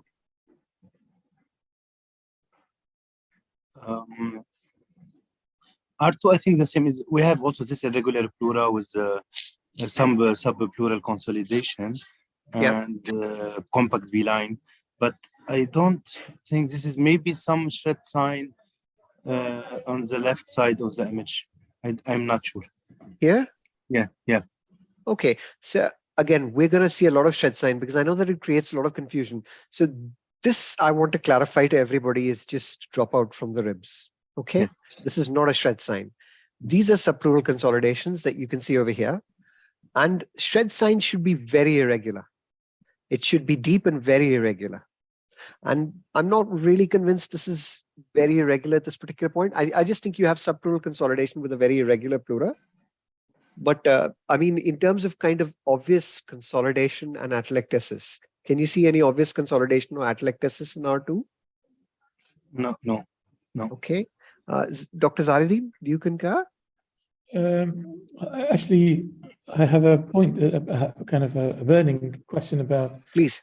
If we are going to accept that this is just for the sake of the discussion that this is a shred sign, can shred sign be that widespread in every single part of the pleura? Because my understanding is that it's a big sign that is localized to an area of kind of pneumonia or consolidation, rather than being seen regularly and nicely on every single part of the lung. So if you have a particular area of the lung affected, like a lobe or a focal kind of mnemonic consolidation, then absolutely it can be localized. But if you have a bronchopneumonia, very severe mnemonic kind of presentation, and I will show you a case next time where you can see a shred sign virtually throughout the whole of the lung lobe. But for me, what I'd say is these are subpleural consolidations. They're just not irregular enough. And you do not have that hyperdensity that you normally have. So Yes. as we go forwards and I show you some more images, you'll get a much better feel. But I think mental model wise, I think we'd all agree. So, and this is where I want to differentiate what is subpleural consolidation and what are proper deep consolidations. So subpleural consolidations, as we see in RDS or like the snowflake sign at the start, are basically below the level of the pleura. They're small. If you see a large hypoechoic area below the level of that, then that's usually subpleural atelectasis. Here you can't see any subpleural atelectasis. There's no hypoechoic area in this margin. But really what you can see is these densities, which basically are subpleural consolidations. The question from my perspective is just this area here, whether you might, it stretches quite deep, and whether you have a slightly deeper consolidation here. Now, again, just remember for deeper consolidation, I'm clarifying again, you must have an irregularity that stems from the pleural margin. So if you saw something over here that looked like a consolidation, but your pleura was completely regular, then by definition, that's not a consolidation. And the most common reason for having those kind of artifacts on the left side is the heart coming in. Is there an element of diaphragm lower down? Or sometimes you may get confused with kind of dynamic air bronchograms moving in and out. So what I'd say is that here, this is the only area that makes me a little bit more suspicious that you might have a deeper consolidation, but the rest of the lung looks pretty white. And I'd say that R1, R2, and take my word for it, R3, R4. So this is R3. So it looks exactly the same. Are you happy with that? Yes, but just look in, I think in the middle, it is, this one is it, yes. This is also subpleural, but I don't think there is shred sign here, no? I would agree it's no shred sign. It's not as hypoechoic. This is a deep consolidation. These are superficial consolidations that you see over here, subpleurally. And really, from our perspective, we're kind of in the situation where I know that people get confused with this, but this is not a shred sign. No, a fractal sign should be deep with a very irregular margin.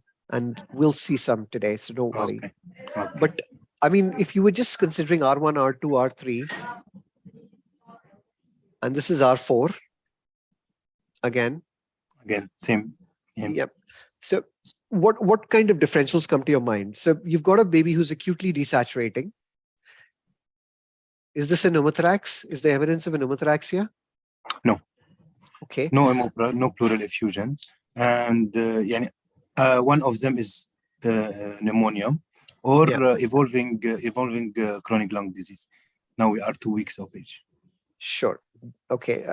Dr. Zaruddin, do you concur or any thoughts? I agree. Okay. So just a few messages. Your baby is supine, and really because the baby wasn't 100%, the baby had been paralyzed. Okay. So what do you want to do next? We'll do left side to see what happens. Okay. Do you want to see R5, R6? If possible, yes, for sure. Yeah. So how are you going to see R5 and R6 without moving the baby? We can go some posteriorly once the baby is supine, but go a little bit posteriorly to see it. Okay. So what you can do in this situation is you want to keep the baby completely stable is you go to the posterior axillary line and direct your probe towards the back. Alternatively, you can get the nurses to move the baby a little bit to kind of be able to access R5 and R6. And that's exactly what we did in this situation. Just going to take my cursor off. Okay, so now what do you see over here? Okay. Here the pleura is very irregular, and here I think there is complete shred sign in obvious one. Okay. And with B profile, so with deep consolidation also. Okay, so what do you think, Dr. Zaruddin? Yes, especially in the 1, 2, 3, the third in the costal space, there is a clear deeper consolidation. Very disrupted pleural line. I can't really see much of the pleural sliding at all because it's broken down. And deeper, there's lots of fluids, I guess. So you can see a pleural line here that is very irregular. You can see some consolidations there, subpleural consolidations. Those might be static bronchograms. Can you see those? Yeah. Again, now as you come here, can you see any pleura? No. Okay. And can you see how hypoechoic this margin looks? And Yeah. I would agree it's very irregular. And the key question from our perspective is this a shred sign? Is this a fractal sign? Or is this subpleural consolidation? Or is this kind of absolutely, is this subpleural atelectasis? And this is, I would say, the most difficult thing to answer in lung ultrasound, in that this is a very big challenge. Now, what did we say when we say atelectasis? What did we say are the features of atelectasis? Can have dynamic bronchogram. Static bronchogram. Yeah. So you'll have static bronchograms. What did we say about pleural margin? What happens? It disappears? Disappear in atelectasis, no pleural margin should be seen. Yeah. Complete atelectasis, no pleural margin should be seen. So if you have a complete atelectasis, often with the subpleural areas that kind of fall down. So can you see how hypoechoic the margin looks? And then you've got these static air bronchograms that you see these bright points, but then you have got these deep consolidations where the pleura is irregular. So really, this could be one of three things. This could be a mnemonic kind of a consolidation with a little bit of atelectasis. This could be chronic lung disease with a little bit of atelectasis. So, and you've got a complete whiteout lung. But what does this tell you about the back of the lungs? It's more severely affected, I think. There's Okay, so let's have a look at R6. We can do, I think, look, we can, Doppler, it helped in this case. Yep, it will. And we'll have a look at how. But let's look at R6 first. So what do we think over here? Here we have for sure irregular pleura, subpleural consolidation. There is, I think, the dynamic or no, this is static bronchogram. I don't see any dynamic bronchogram and deep consolidation also. But this is a shred or atelectasis. I see the pleural line is seen in some area, but in other area no. So I cannot say this is a clear atelectasis, or so it's maybe component of consolidation and atelectasis. Okay, so and this is exactly what I want to highlight to you, how confusing this picture could be, because this is very suspicious for a shred sign. This area, can you see my marker? Yeah. But then you've got this kind of margin here of what looks like lung, and it's very hypoechoic. And what do you think this is? Could be pleural effusion, this one? Yeah, absolutely. So this could be a pleural effusion. And you basically have what looks like a compressive atelectasis here. It's very hypoechoic with, I would say, static bronchograms. I can't see any dynamic bronchograms. And that is the only point that goes against a pneumonia in this, is that you're kind of in the situation where if this was mnemonic, we'd see some dynamic bronchograms. I mean, for me, again, what you've got is, has the pleura fallen back here? And is this atelectasis or is this a pneumonia? And it's really confusing. So what you can do is you can put Doppler on it to try and help you. But is there anything else you can do? Something that we were going to talk about today. Transfers. Sorry? Improve PEEP to see if it disappears. Beautiful. So somebody said transverse view. So we're already doing a transverse view, but you could do a longitudinal view of each rib space, and that might give you more information. You might be able to see the shred sign better. So I completely agree. But somebody, Anna, I think, said that you increase the PEEP or you increase the pressure. Now, the question from your perspective is, if this resolves and this margin comes back to the end of the lung, then from your perspective, actually, this was atelectasis. Yes. But if it doesn't improve, and this is where you have to be very careful. So the question is, how much pressure are you going to use to actually do that? And this is something that is very poorly defined in the literature. And that is where the danger arises. Because when you read the literature about how it's done, they talk about increments of PEEP by 1 to 2, with theoretically, from our perspective, This done over a period of minutes. Now, I would argue to you that if you're already on a PEEP of 8 or 9 in a baby with chronic kind of lung disease, and you decide that you want to go to 9, 10, 11, or 12, then really you might end up with a pneumothorax. And I think that's where you have to individualize each case. For me, this looks more like atelectasis, and I know you can see a little bit of pleural margin there, but that's because you probably have a syndemonic effusion or a kind of an effusion there. And again, what I'd say is this atelectasis with pleura coming back from the margin is my feeling. Putting Doppler on this particular area showed no blood vessels at all. I haven't been able to download that image because I was looking for it. But actually, when I put Doppler on this particular area, there was nothing that suggests focal blood supply issues or kind of increased hyperemia in these regions, which is why I kind of thought, well, look, probably. And then when you look at it more closely, so this is just another image. And you see how sickle-shaped it looks. Yeah. Again, static air bronchograms, it's very hypoechoic. And actually, this area in particular, this is classical atelectasis for you because of fluid. Here, you've got subpleural consolidations, very irregular pleura. Now, the question is, this is compressive atelectasis due to fluid. And this is another point that I want to make, that actually, if you have compressive atelectasis secondary to fluid, then do you think recruitment will make a difference? No. It might do, but it might not. And really, for compressive atelectasis with a massive pleural effusion and atelectasis, really it's drainage of the fluid that becomes important, as opposed in addition to any ventilation changes that you want to make. So I'd just be a little bit cautious. You need to think of why that atelectasis is taking place. Excuse me, Alok. Yes, please. On R5, was there an element of effusion on the top left side of the screen on R5? Yeah, here. No, on back, I think the previous, and again the previous one. Yeah, here on the top left-hand side. Of I would agree. Small rim there. So I would agree. Yeah. But more obvious over here, especially as you come to the basal regions of the lung.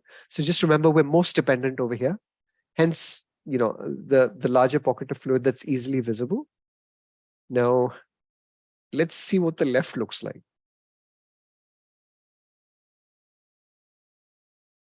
What do we think? How are we going to define this? Well, the pleural margin is not seen at all here. Yeah. And we have this static also bronchogram deep consolidation. So it looked like also atelectasis issue. And I don't see any pleural effusion on this image. Yeah. So again, putting Doppler over here didn't give me any particular kind of blood vessel changes, but you see this large hypoechoic area with static air bronchograms. So really what you're seeing is aeration probably coming up to this margin over here, but no aeration because there's no distal pleura. So these are the ribs. And really the confusion that you'd have is I can't actually see a proper batwing sign, but that's because the whole of the lung on this side in L5 is atelectatic. And this is L5, L6. And can you see the same pattern that you saw in R5, R6? See that? This is complete lung atelectasis. Okay. Can you see the sickle shape zone? Yeah. Oh. This is complete atelectasis. I'm not convinced there's fluid over here. Can anybody tell me anything else? There's some very nice signs over here. Here's a bronchogram. Is it static or dynamic? What do we think? So let's throw it out to the audience, guys. What do we think? Static or dynamic? For me, some of them are dynamic. Maybe just one over here that I can see. Yeah. But overall, I'd say this is static, the majority. And there might be some air trap. So again, bigger picture. I don't have obvious dynamic air bronchograms. I have more static air bronchograms. And this margin here looks like a large area of atelectasis because the pleural margin is completely gone. I can't see pleura at all. I can just start seeing some pleura over here. Yeah. Maybe a little bit here, but it's completely gone over here. So again, putting a Doppler here would be really helpful. I haven't done it in this particular case. But these are regions of lung that you might be able to recruit. So remember, your baby's supine with bad chronic lung disease and is desaturating. And really, the question is, it's often the posterior zones of the lung that are really poorly recruited.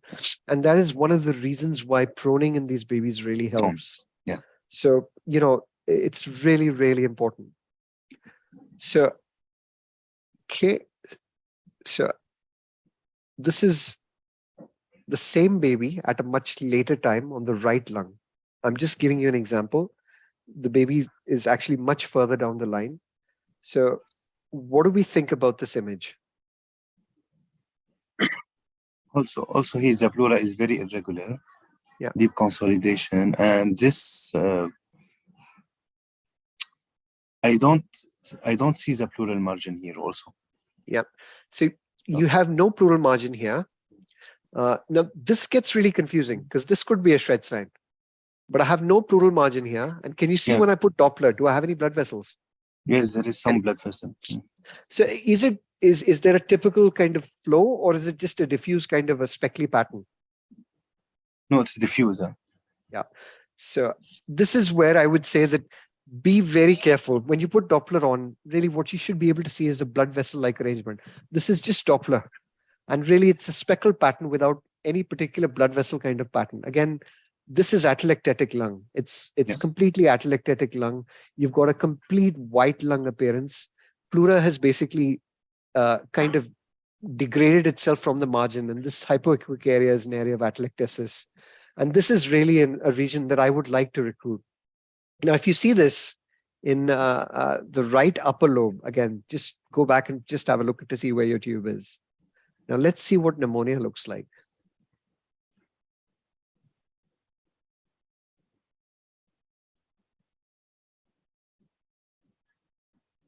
How do I get rid of this?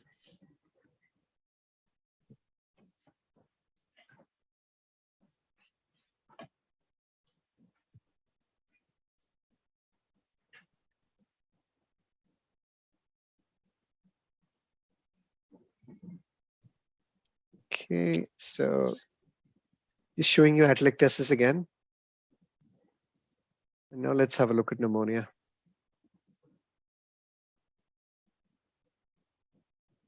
So can you see the blood vessels there?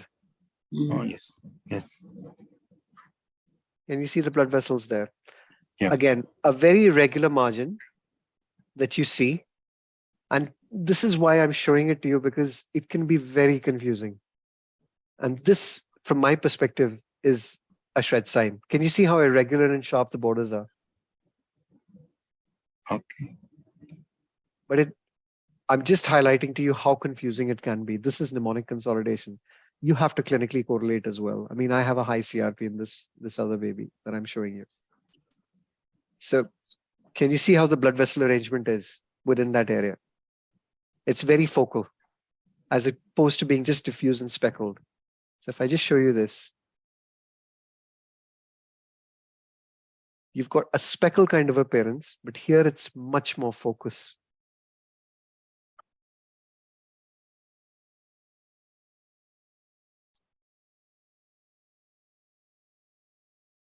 What about here? What do we think, guys?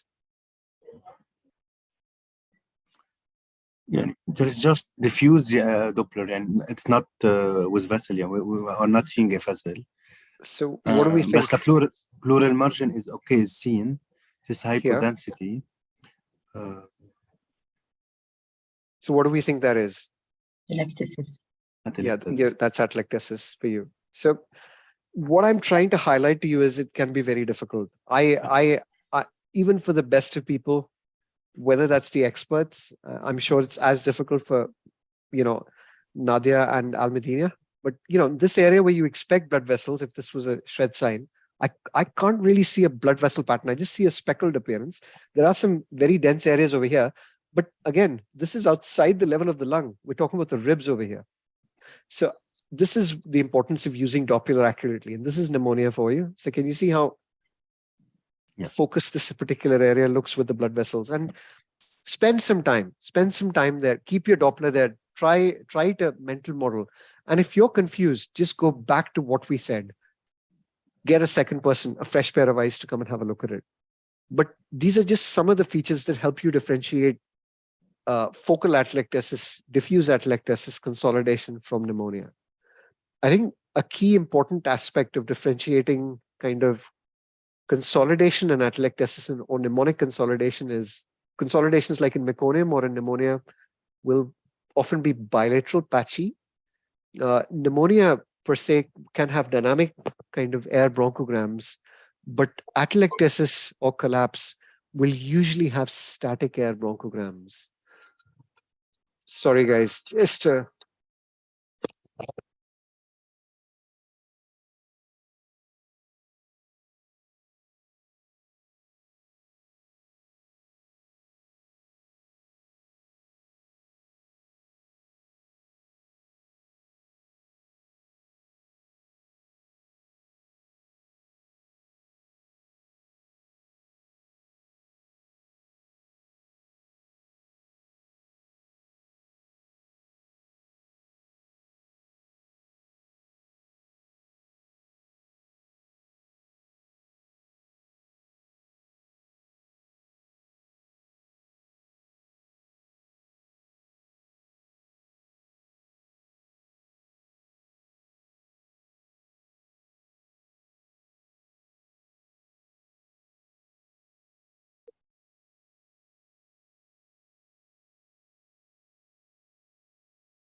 can you hear me? Yes. Okay, excellent. So just moving on to our kind of talk today, which is not going to be a very long talk, but what I want to highlight is how lung recruitment has evolved and how it's done.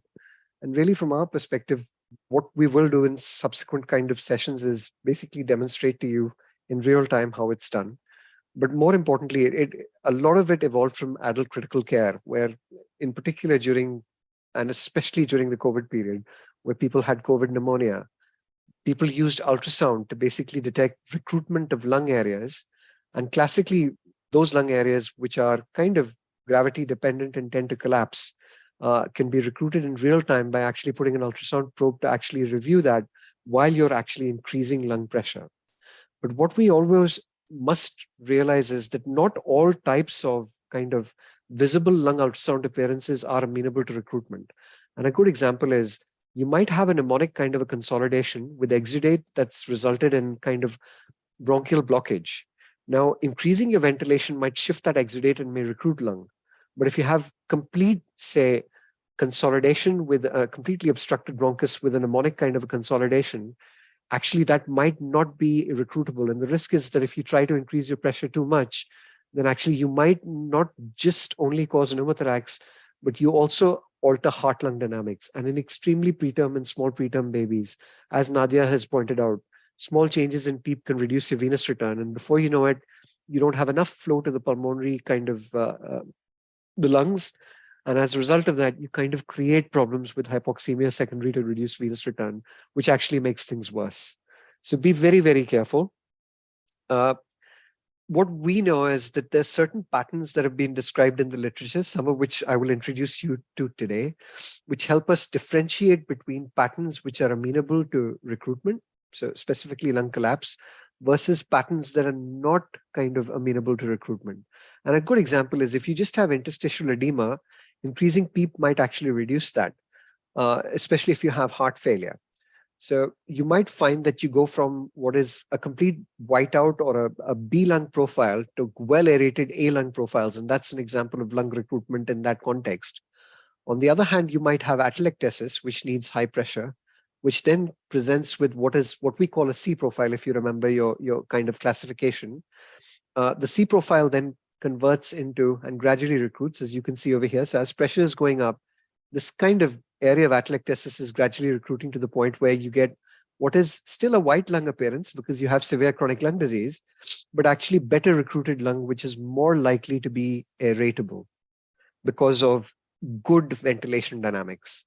So again, having a particular profile in itself to identify atelectatic lung is one aspect, but you can have different profiles like a B or a C profile, and they can actually proceed towards lung aeration depending on the underlying pathology you have and what kind of ventilation changes you're making. Again, I'm just giving you the analogy of heart failure.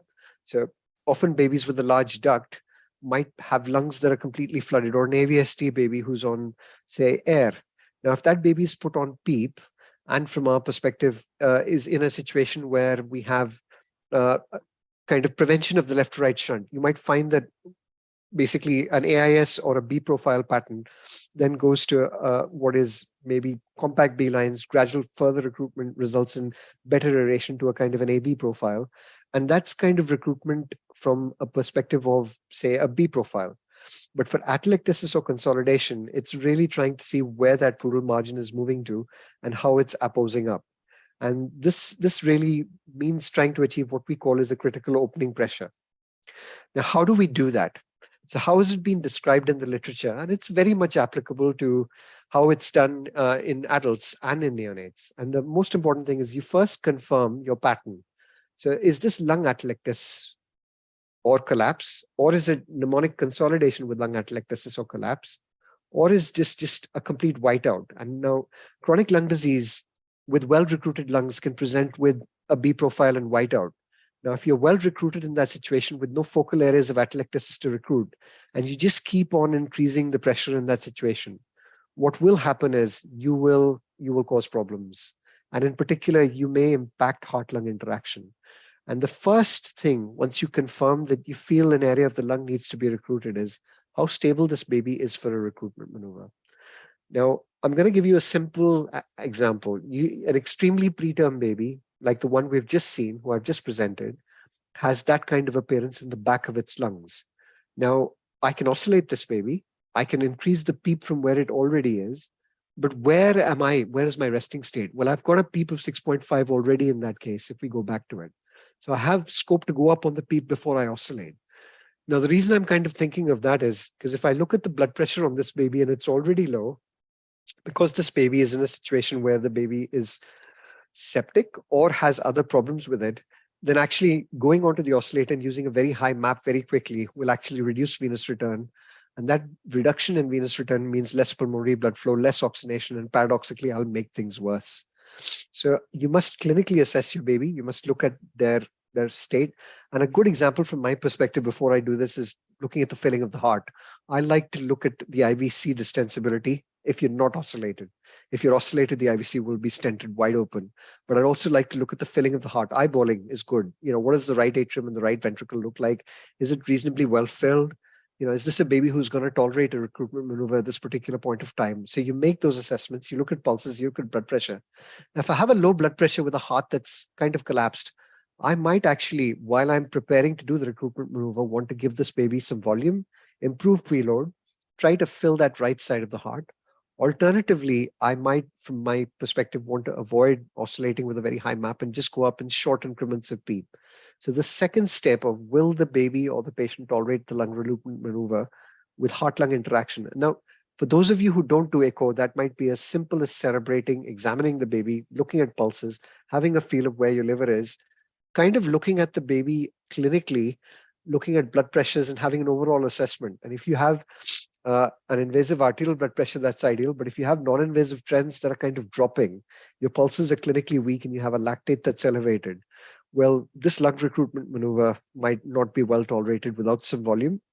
Alternatively, if you're on some inotrope and you're struggling with a low blood pressure, you might want to give some volume and you might want to increase your inotrope depending on what's your choice and what you use. I'm not going to go into those details. So optimizing the patient for this is really important. But how do we start a lung recruitment maneuver? So what's been described in the literature very classically is that you look at your zones of atelectasis. And if I take you back to our scans, and this is very important. So really, these are my zones of atelectasis, L5, L6. And if I look at the previous scan, actually R5 and R6. Now I'm just going to ask you all a question. Where would you, if you wanted to recruit these lungs, where would you start?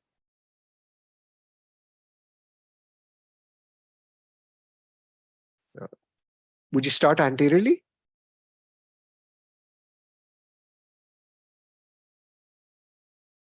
Anybody want to start anteriorly?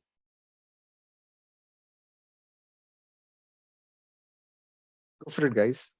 No, I think we should, yeah, you should go posteriorly first. Okay, so posterior is very large.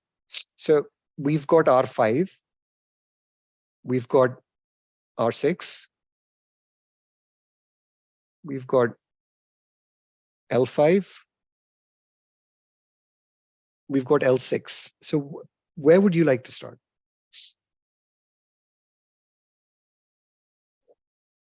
We'll go with lung bases. Very good. So let's say we've kind of made our minds up that usually the 5s and 6s, dependent area of the lung, but you've got the right and the left. Which is worse? Left. Yeah. Zaridin, you're saying something? Yeah, left side. Yeah, left side is worse. So my experience usually says I will start with the worst side. And for me, if I look at L5 and if I look at L6 at this particular point, so they're really bad. So I am going to start in, this is the L6 region, because actually you can see spleen with diaphragm there. And really from my perspective, I'm going to put my probe dependently in this particular position. And what I'm going to do is go up in increments of PEEP by 1. I don't do 2s. I do 1s in these situations. Now, what's classically described in the literature is that you do it every 1 or 2 minutes. And really, once you're doing it, you keep your probe and you really look for re-aeration of the lung. And if you have a C profile, what you're really looking to see is, does that C profile convert into tissue sign with the pleura coming up, which indicates aeration. So if I was to able to kind of recruit this area of the lung, then really what I'd be seeing is this margin. So I'm just going to focus on it so that you can see, is this margin coming up with the pleura starting to become visible.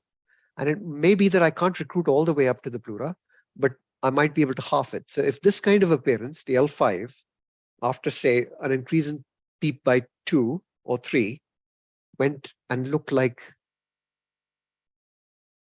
this, then I know that my recruitment maneuver has worked. And really, that is what you're trying to look at, but you have to do it very carefully. And really, whilst you're doing it, what is very, very important from your perspective is that you keep a very close eye on the pleura. And this is a very good example of what you can see is pleural recruitment by increasing PEEP in increments of 1. So just keeping the kind of probe in one particular area, but you can see the pleura rise up. And eventually, can you see how the pleura, the margin gets visible? And you have virtually the entire pleural margin visible here. And the reason the pleural margin is visible, despite you having a dominant white lung profile, is because you're still having an element of aeration there. For pleura to be visible, you have to have aeration to that distal region. So that is how you do lung recruitment. It's been described very well in case series only.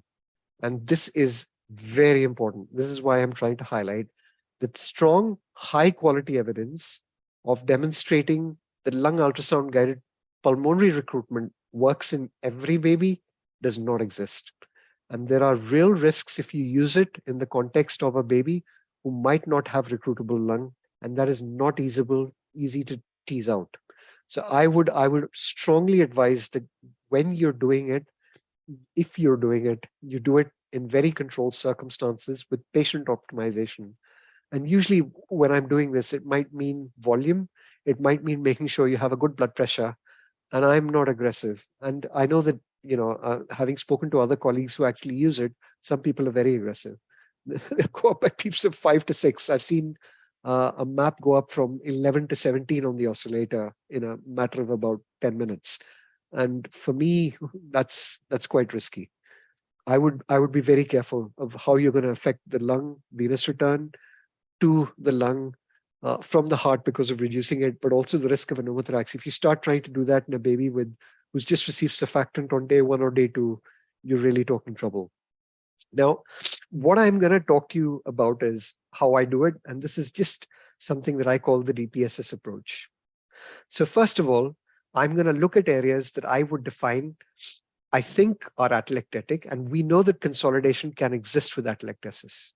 And I will try and define the area that I think is most atelectatic, and that would be my area. And that comes back to the principle that I'm telling you is the point of interest. You place the probe in the most dependent area in relation to that area of atelectasis or consolidation.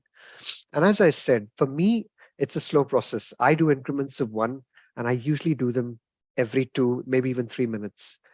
Now, a good example is if I'm not saturating, and where it's permissible, some people like to go into 100%, get the baby saturating, and as your atelectasis goes up and your saturations improve, you can either wean FiO2, or as your saturations pick up, you might find that actually with the lung recruiting, you can wean the FiO2 from where it actually was. It depends on what your baseline state was.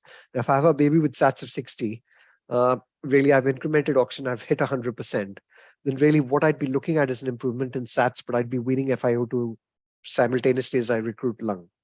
The most important thing from my perspective is once you start, when do you stop? So I'm just going to put it out to the group. Any criteria for neonates where you would stop? So you're increasing PEEP. You can see that lung is progressing through patterns as described like this. But when do you stop? How much PEEP are you going to go up by before you achieve what you think is your clinical endpoint? So let's just have a group discussion, guys. What do we think? I think obviously oxygen saturation is one of the important indicators of success in addition to the direct imaging while the increments is going on. Okay, anything else? You're right, you're absolutely right. Driving pressure, like, the mean pressure, if that's if improved, that give me an idea. Yep, so what you're kind of saying, Dr. Leila, is that as you increase pressure, you see the recruitment. My question is, well, how much do you recruit? How much is too much? Because there's a risk you're going to affect venous return to the heart, and how are you going to make that assessment? I mean, they're changing the patterns of the lungs. I mean, that's what I'm looking for. It just, I don't understand. Look, you said you focus in the worst area, but we know there's area of the lungs which are not as bad. And these are the areas I would worry about, right? That Very good, very good. So you've hit a very important point that we're focusing on the worst area, but without realization that they're good areas of the lung that we're over distending as well. And this is the point I'm trying to make, that because we don't know what we might be doing to them, we have to be very, very careful. And a good example from my perspective is that I'd say that normally, if you look at an oscillator and you oscillate, you'd normally go 2 above to kind of recruit lung. You'd basically, lung recruitment strategies as described in the literature based on FiO2 would follow a similar kind of a pattern. But certain red flags for me are, say, for example, if I've gone up by a PEEP of 3 and my FiO2 is not improving and I'm not able to recruit this area, then really I am asking myself a question, is this really atelectasis? Is this recruitable lung? Or am I dealing with consolidation, mnemonic consolidation that I'm not going to be able to recruit? And a good other example is arterial blood pressure. If you have invasive arterial monitoring and you find that your blood pressure is starting to drop, but also looking at your heart and filling, and if you find that the right side of the heart is really starting to struggle, your right atrium is starting to collapse, then these are all signs that you use in conjunction. And this is why I would say to you that in a novice hand, this can be very dangerous, and it can be counterproductive. I have seen pneumothoraces happen. I have seen situations where, venous return decreases to the point where blood pressure is not good, your lactates are starting to go up. And that's why I would say to you is, what I am telling you today is very theoretical. Really, your ability to be able to perform lung recruitment involves a lot of heart-lung interaction. And that's why I'm doing this after Nadia's talk. And I think as part of this, I would be really keen that we learn how to do heart-lung interaction, that we learn how to assess that. For those people who can't do it using point-of-care ultrasound, Your hemodynamic assessment, invasive arterial blood pressure, what's happening to it, are absolutely crucial. And I'd say that if you're not having an improvement in saturations, your FiO2 is not coming down, then be wary of being too gung-ho, because actually what you might end up with is a lot of damage to an area of the lung that doesn't need recruitment. So we have a few questions. Mayank, I saw your hand up first. Go for it. I didn't have a question. Actually, I wanted to answer the same. Please, So please. yeah, I would also have seen the response to FiO2 going up or down, and looking at the blood pressures as well as the signs of perfusion. And in our unit, we typically do not go beyond 15 in preterms and 17 in terms. So definitely, 15 the PEEP. clean, 15 yeah, PEEP. yeah. Map. Okay. Yeah. Okay. We Yep. would not go beyond 15. So definitely with clinical condition would predominate over the fixed number. So if the baby is become unstable or the perfusion is not okay and the saturation is not improving, we would not increase the map. Okay, that's really helpful. I'm keen to hear other opinions. I mean, we have a lot of experience in this group, over 100 years. So anybody else want to come in? Naz, you have your hand up. Just wanted to ask, going up by 1 beat at a time makes sense, but then how long do you wait before you go up again? Yeah, clinical experience. So what I'd say is, what is the background and what PEEP did you start with? I'm giving you ventilated babies here. You can do this on non-invasive ventilation. Now, on non-invasive ventilation, using PEEPs of up to 8 to 10, from my perspective, are something that I do. I'm going to be very honest. I'm not as brave as my Canadian colleagues to kind of hit PEEPs of 12 and more. I think you need to kind of think of something else. Maybe that's a lack of experience. I'm going to be humble enough to acknowledge that, and I'd be happy for others to share their experience. But on non-invasive ventilation, you have scope, because actually you're going to be less damaging. But I think if you're kind of in a situation where you have a baby who, say, has mnemonic consolidation with atelectasis, an extremely preterm baby who's 7 or 8 days old, whose lungs are still really fragile, really the real risk is you might end up with an pneumothorax. Again, what I'd say is lung recruitment strategies in the context of just having given a baby surfactant. You have babies with meconium aspiration, who often, these are babies who I have seen benefit from lung recruitment maneuvers, where there is commonly consolidation atelectasis which coexist. And really, those are babies who are big in term. And often what you find is we're ventilating on pressures of 28 over 5, 5.5, and actually increasing a PEEP from 5 to 7, maybe 8, to achieve a recruitment maneuver is something that you can do in a controlled manner, maybe over a period of, say, my brevity would be about maybe 10 minutes, 15 minutes.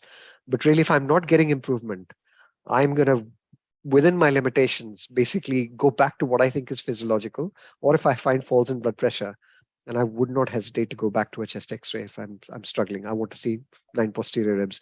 And again, my argument would be my level of experience with lung ultrasound is just not as good as Nadia's and Almedia's. I was speaking to Nadia yesterday, and I was kind of asking her, well, what do you guys do? Because they don't do X-rays. And she feels very confident of, being quite aggressive, going up by up to 5, so a PEEP of 4, 5, 6, 7, 8, 9, very quickly, to try and achieve this kind of appearance of the lung, as you can see over here, to kind of get to the margin and look at clinical improvement and then correlate. But say, for example, if you're not getting any improvement with that, then please consider the possibility that this is non-recruitable. Is this really, atelectasis, or you're dealing with kind of a shred sign or a fractal sign that's not going to improve because that lung is completely destroyed? Yeah. So if you had improvement with increasing PEEP, how quickly would you see it on ultrasound? Would it be quite immediate? Yep. So the way it's been described by the adults, and this is something that I don't normally do. So what they say is you need a critical opening pressure. You go up, achieve that opening pressure, which means that you've kind of recruited all the way to the top. And really what you do is you then go back down again to kind of de-recruit. And really that gives you your closing pressure. And really what you want to do is you want to go 2 above that closing pressure to start off with. That's a rough kind of an indicator. For me, like if I start seeing clinical improvement, my saturations start improving, and actually I've started recruiting lung, then really I would probably sit tight and I wouldn't necessarily stay there, but I might come and repeat that lung ultrasound maybe in about 6 hours if I'm there, or maybe the next day. That's my approach in my practice. I'm just not as confident and comfortable doing it. And hence, so I'm not saying it's the right approach, but what I'd say to you is, I think that concept of making sure that your baby's going to tolerate this procedure is very, very, very important. And really having an endpoint which kind of says, well, it's not working, guys, what am I going to do to the normal lung? I think we need to bail out. That's also very, very important. So I use this mnemonic. I'll be putting this presentation up. And really for me, it's deciding when I'm going to stop. What is it that I'm going to look at to make sure that this baby is not becoming more unstable? Being able to look at the heart on ultrasound is very important as part of this. A lot of people will measure SVC flow, but actually we've moved more towards measuring RVO and LVO as markers in combination with doing recruitment maneuvers to kind of make sure that you're really maintaining cardiac output properly. I think that's a little bit more complex at this stage. Dr. Zaridin, you have your hand up? Yeah. Two quick questions. Number one, the atelectasis at a later stage, say at 3-4 weeks of age in a baby who's been ventilated, I mean, I'm just wondering whether that's going to be a pure atelectasis or there will be some lung damage that is not going to be reactive to increasing or incremental pressure. I completely echo your sentiment, and that's what I would say to you, that this could be a collapse consolidation. These are deeper consolidations, and there might be an area of lung that's not going to recruit, and that's why you need an endpoint. You really need to see whether, a good example is, non-invasive ventilation. If you were on a PEEP of 8 already, are you really going to leave this baby on a PEEP of 12 because you've been able to recruit the lung to that margin? That is the question I'm really asking you. And a degree of clinical correlation and being cautious is really important. What it's telling me is that I might be able to recruit to that area, but the question is, am I going to be able to oxygenate this baby better by recruiting this abnormal lung completely versus the damage I'm going to do to normal lung by the recruitment, which is going to cause over distension? And this is the bugbear that I have with this approach. And hence I'm saying to you that think of the clinical profile of the patient you're using this in. In a baby who's acutely desaturating with the kind of lungs that I showed you, the case, that would be a good case for me to use this in. But in a baby, say, who's on CPAP, who's in about 35% oxygen, who may be having a bad day today because he's upset and angry and not getting enough PEEP and has had atelectasis, it might be something as simple as, well, has the probe been in the nostrils enough? Have we got a good seal? Is that something? Do we need to focus on those areas of optimization before we think of a recruitment maneuver? And that is a very important aspect. Holistically looking at your baby is quite crucial. I'm just going to mute myself, guys, just for a sec.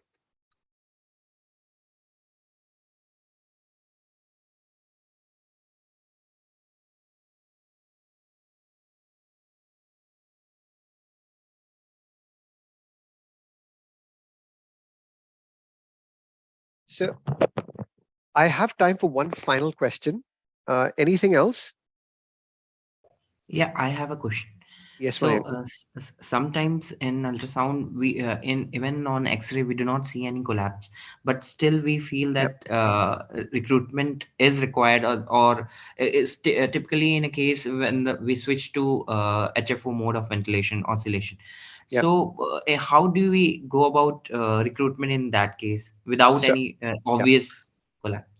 Beautiful. So meconium aspiration, can I just give you an example?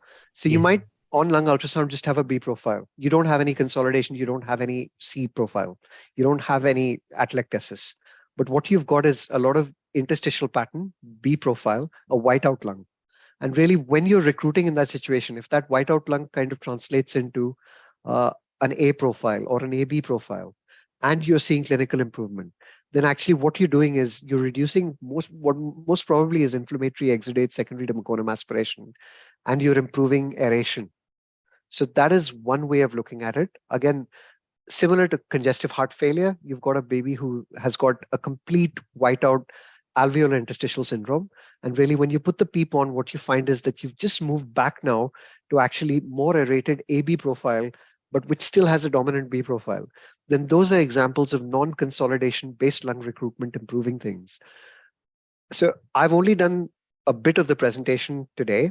What we're going to talk about next time, so as we go forwards, is basically pattern recognition and pattern correction. And that's where I'll talk to you more in detail about how you use different patterns to recognize lung recruitment. And that is actually much more relevant to your use of CPAP and non-invasive ventilation. Does that help? Yeah, that was very helpful. Thank you. Okay. So I am really grateful, guys. I am going to have to go, but I hope today's talk was good. I think you all are doing fantastic work. I am, as I said, after the 15th, guys, we're going to move to using the OSAT tool.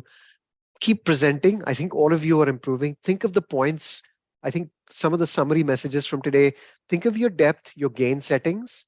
You may be able to get just as good images by reducing the depth. For those of you who are struggling with how you alter gain, spatial gain, tangential gain, I'm not free Monday to Wednesday because my family is here, but Thursday to Friday I am. I'm on leave. And if you need help, I'm very happy to organize a bottom call with you to help you. For those of you who are on my unit, again, I'm always there to kind of help you and guide you and learn from you as well. So I'm learning from all of you all the time, all these images that you're showing me. Thank you so much and God bless you all. Thank you. Thank you. Bye. Thank you very much.